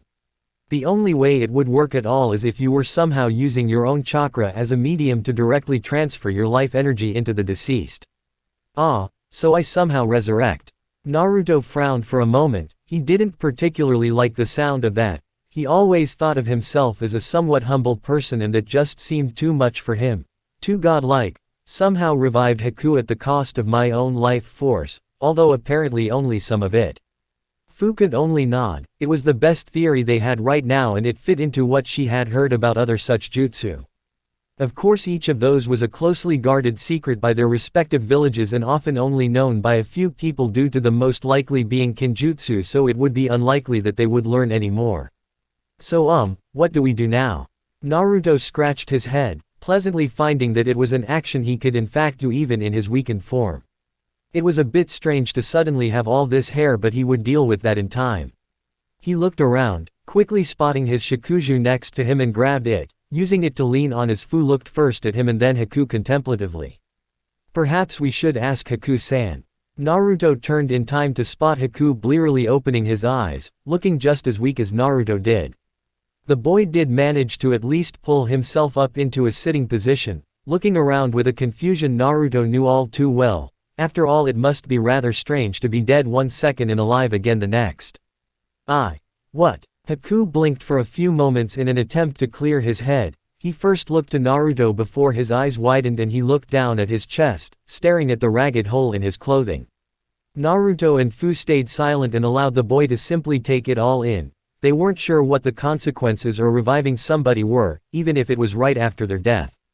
But I was. He suddenly tilted dangerously, only to find himself supported against Naruto, the blonde having shifted to catch Haku. It's all right, just take your time. Haku nodded slowly as he just breathed for a few minutes. Finally, when he seemed to regain his senses, he looked up, purposefully leaning off of Naruto. There was that jutsu, it went right through me, I remember the pain and you. He looked around at Naruto before frowning to himself, occasionally shaking his head as if he didn't quite believe something himself.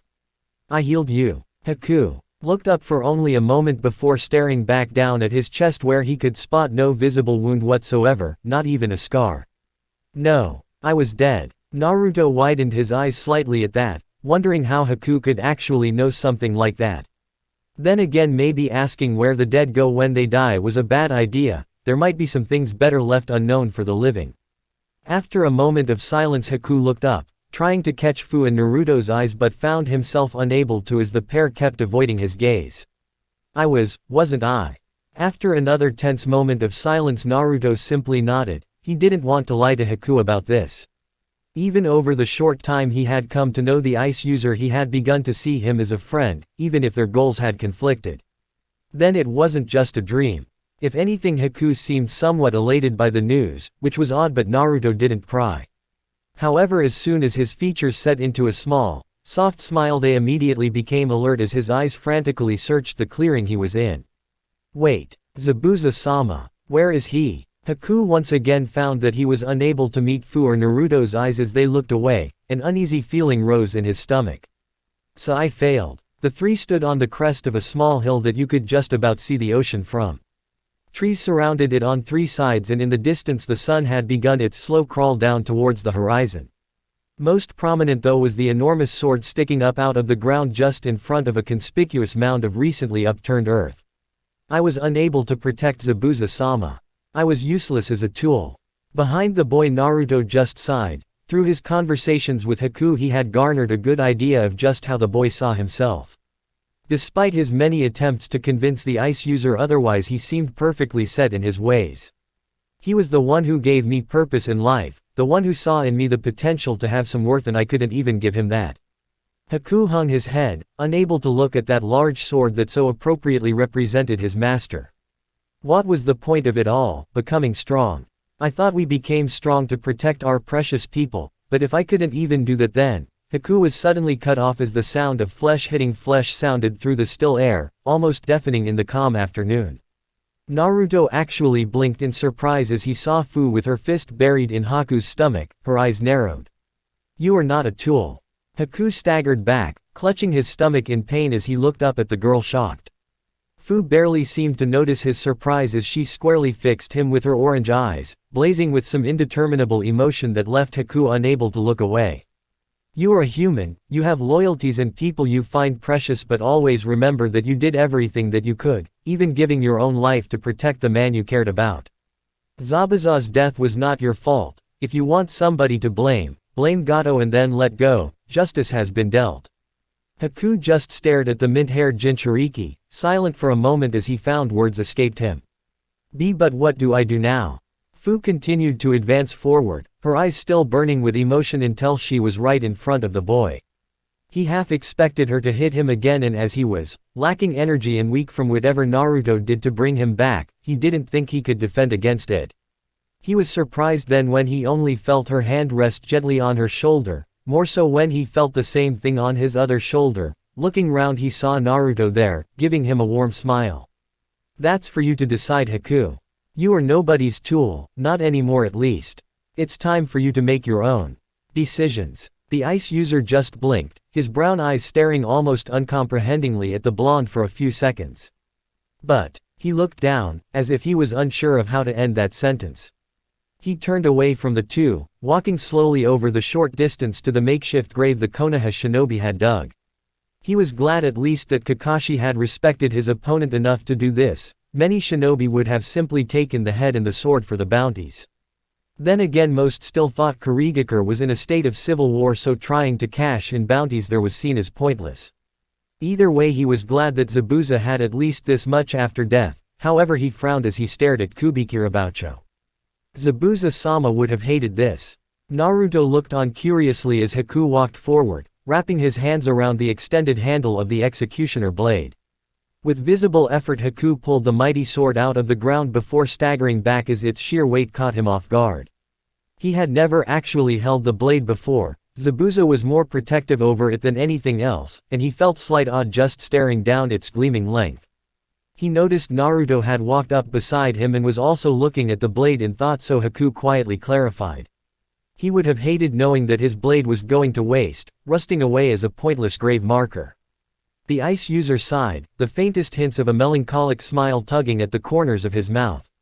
I believe Zabuza-sama always wanted to go down in a fight. I think it's the way all swordsmen wish to die, never giving up until the end. He shifted the blade in his hands, finding he was barely strong enough to keep it raised like it was. I think he also wanted to reform the swordsmen. He always talked fondly of his fellow members, even if I think most of them outwardly hated each other. At this point Naruto was sure Haku wasn't even talking to them as much as he was talking to the sword itself. Is that what you want to do? Haku paused for a moment, his hand trailing the metal of Kubikirabucho slowly before he stopped, a look of sadness crossing his face. No, that was always Zabuza-sama's dream. He stared at the sword for a moment, unsure of what to do with it now that he had taken it from the earth. I could never be a swordsman anyway, it is not suited to my style. Zabuza-sama always said so. He told me it was disappointing he had nobody to pass on his skills to. Haku looked down at that. It had always been a secret shame of his that he could never be the apprentice Zabuza had always wanted, just another way he had failed as a tool. What do you want to do, Haku? He looked up, once again noting that Naruto's strong hand was on his shoulder. Being that the most amount of comfort Zabuza would ever show him openly was some small praise after a spar, he found it to actually be very reassuring. I don't know. Naruto only smiled warmly. Then what is it that you enjoy doing? Haku looked down at the blade again, seemingly drawing strength from it as if it could directly channel Zabuza himself. He didn't know how to answer that. Everything he had done he did for Zabuza's sake. Tools weren't allowed hobbies, they weren't allowed comforts or enjoyments. Haku hated violence of all kinds and the thought of actually killing made him feel ill. However, he would have abandoned all of his beliefs had Zabuza simply given him the order. Now that he thought about it, there was only one thing he ever did that did not further his training in becoming a more efficient weapon. I like to heal. Zabuza would get injured a lot, so I had to find ways of helping his recovery. Naruto smiled at that. He remembered how he had first met the boy, with the basket of herbs under one arm. I liked doing it because it not only meant I was useful to Zabuza-sama, but I didn't have to hurt anybody. Another small smile tugged at the boy's lips. Learning how to heal while on the run from Kiri's hunter Nin was difficult, but it was worth it to help his master.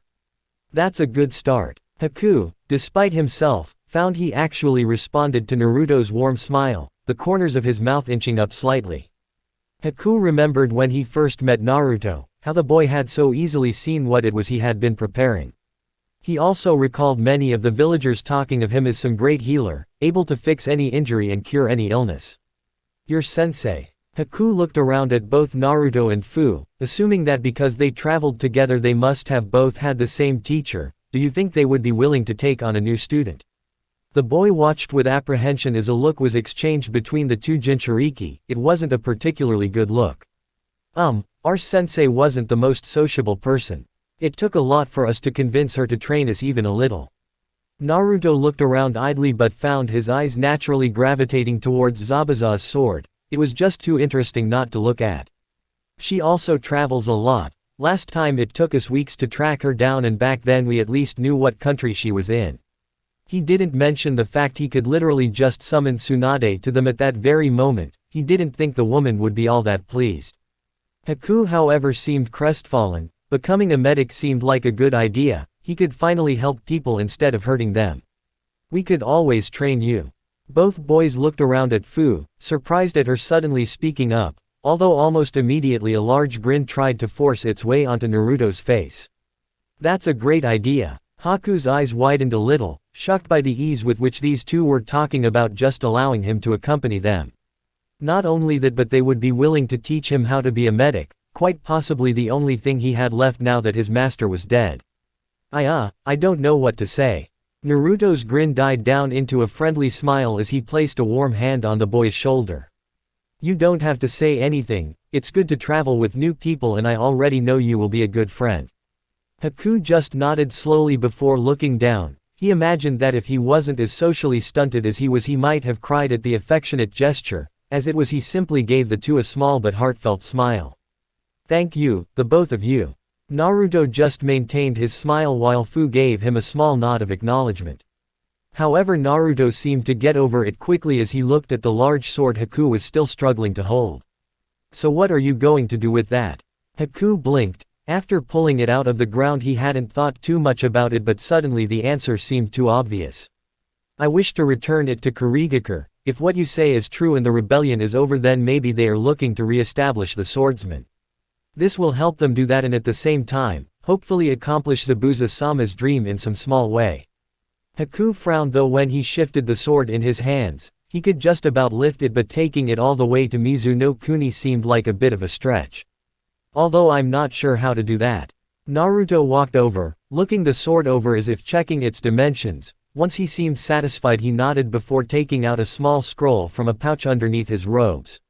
Not a problem. He reached for the sword and after a moment of hesitation Haku handed it over. To his immense surprise, Naruto simply took the blade one-handed, holding it up like it was made of card instead of steel.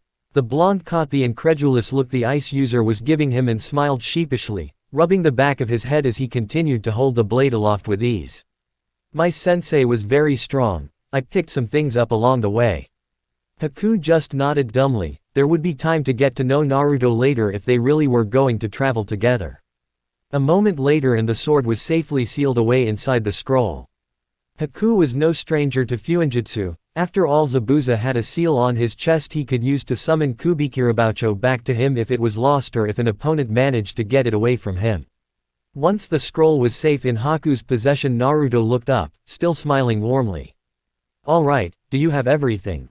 Haku nodded after a moment of thought. He always carried everything he owned anyway, a habit bred from being on the run from Hunter Nin for so long. Well then, let's go. And just like that, Haku made two new friends, the first real friends he had ever had.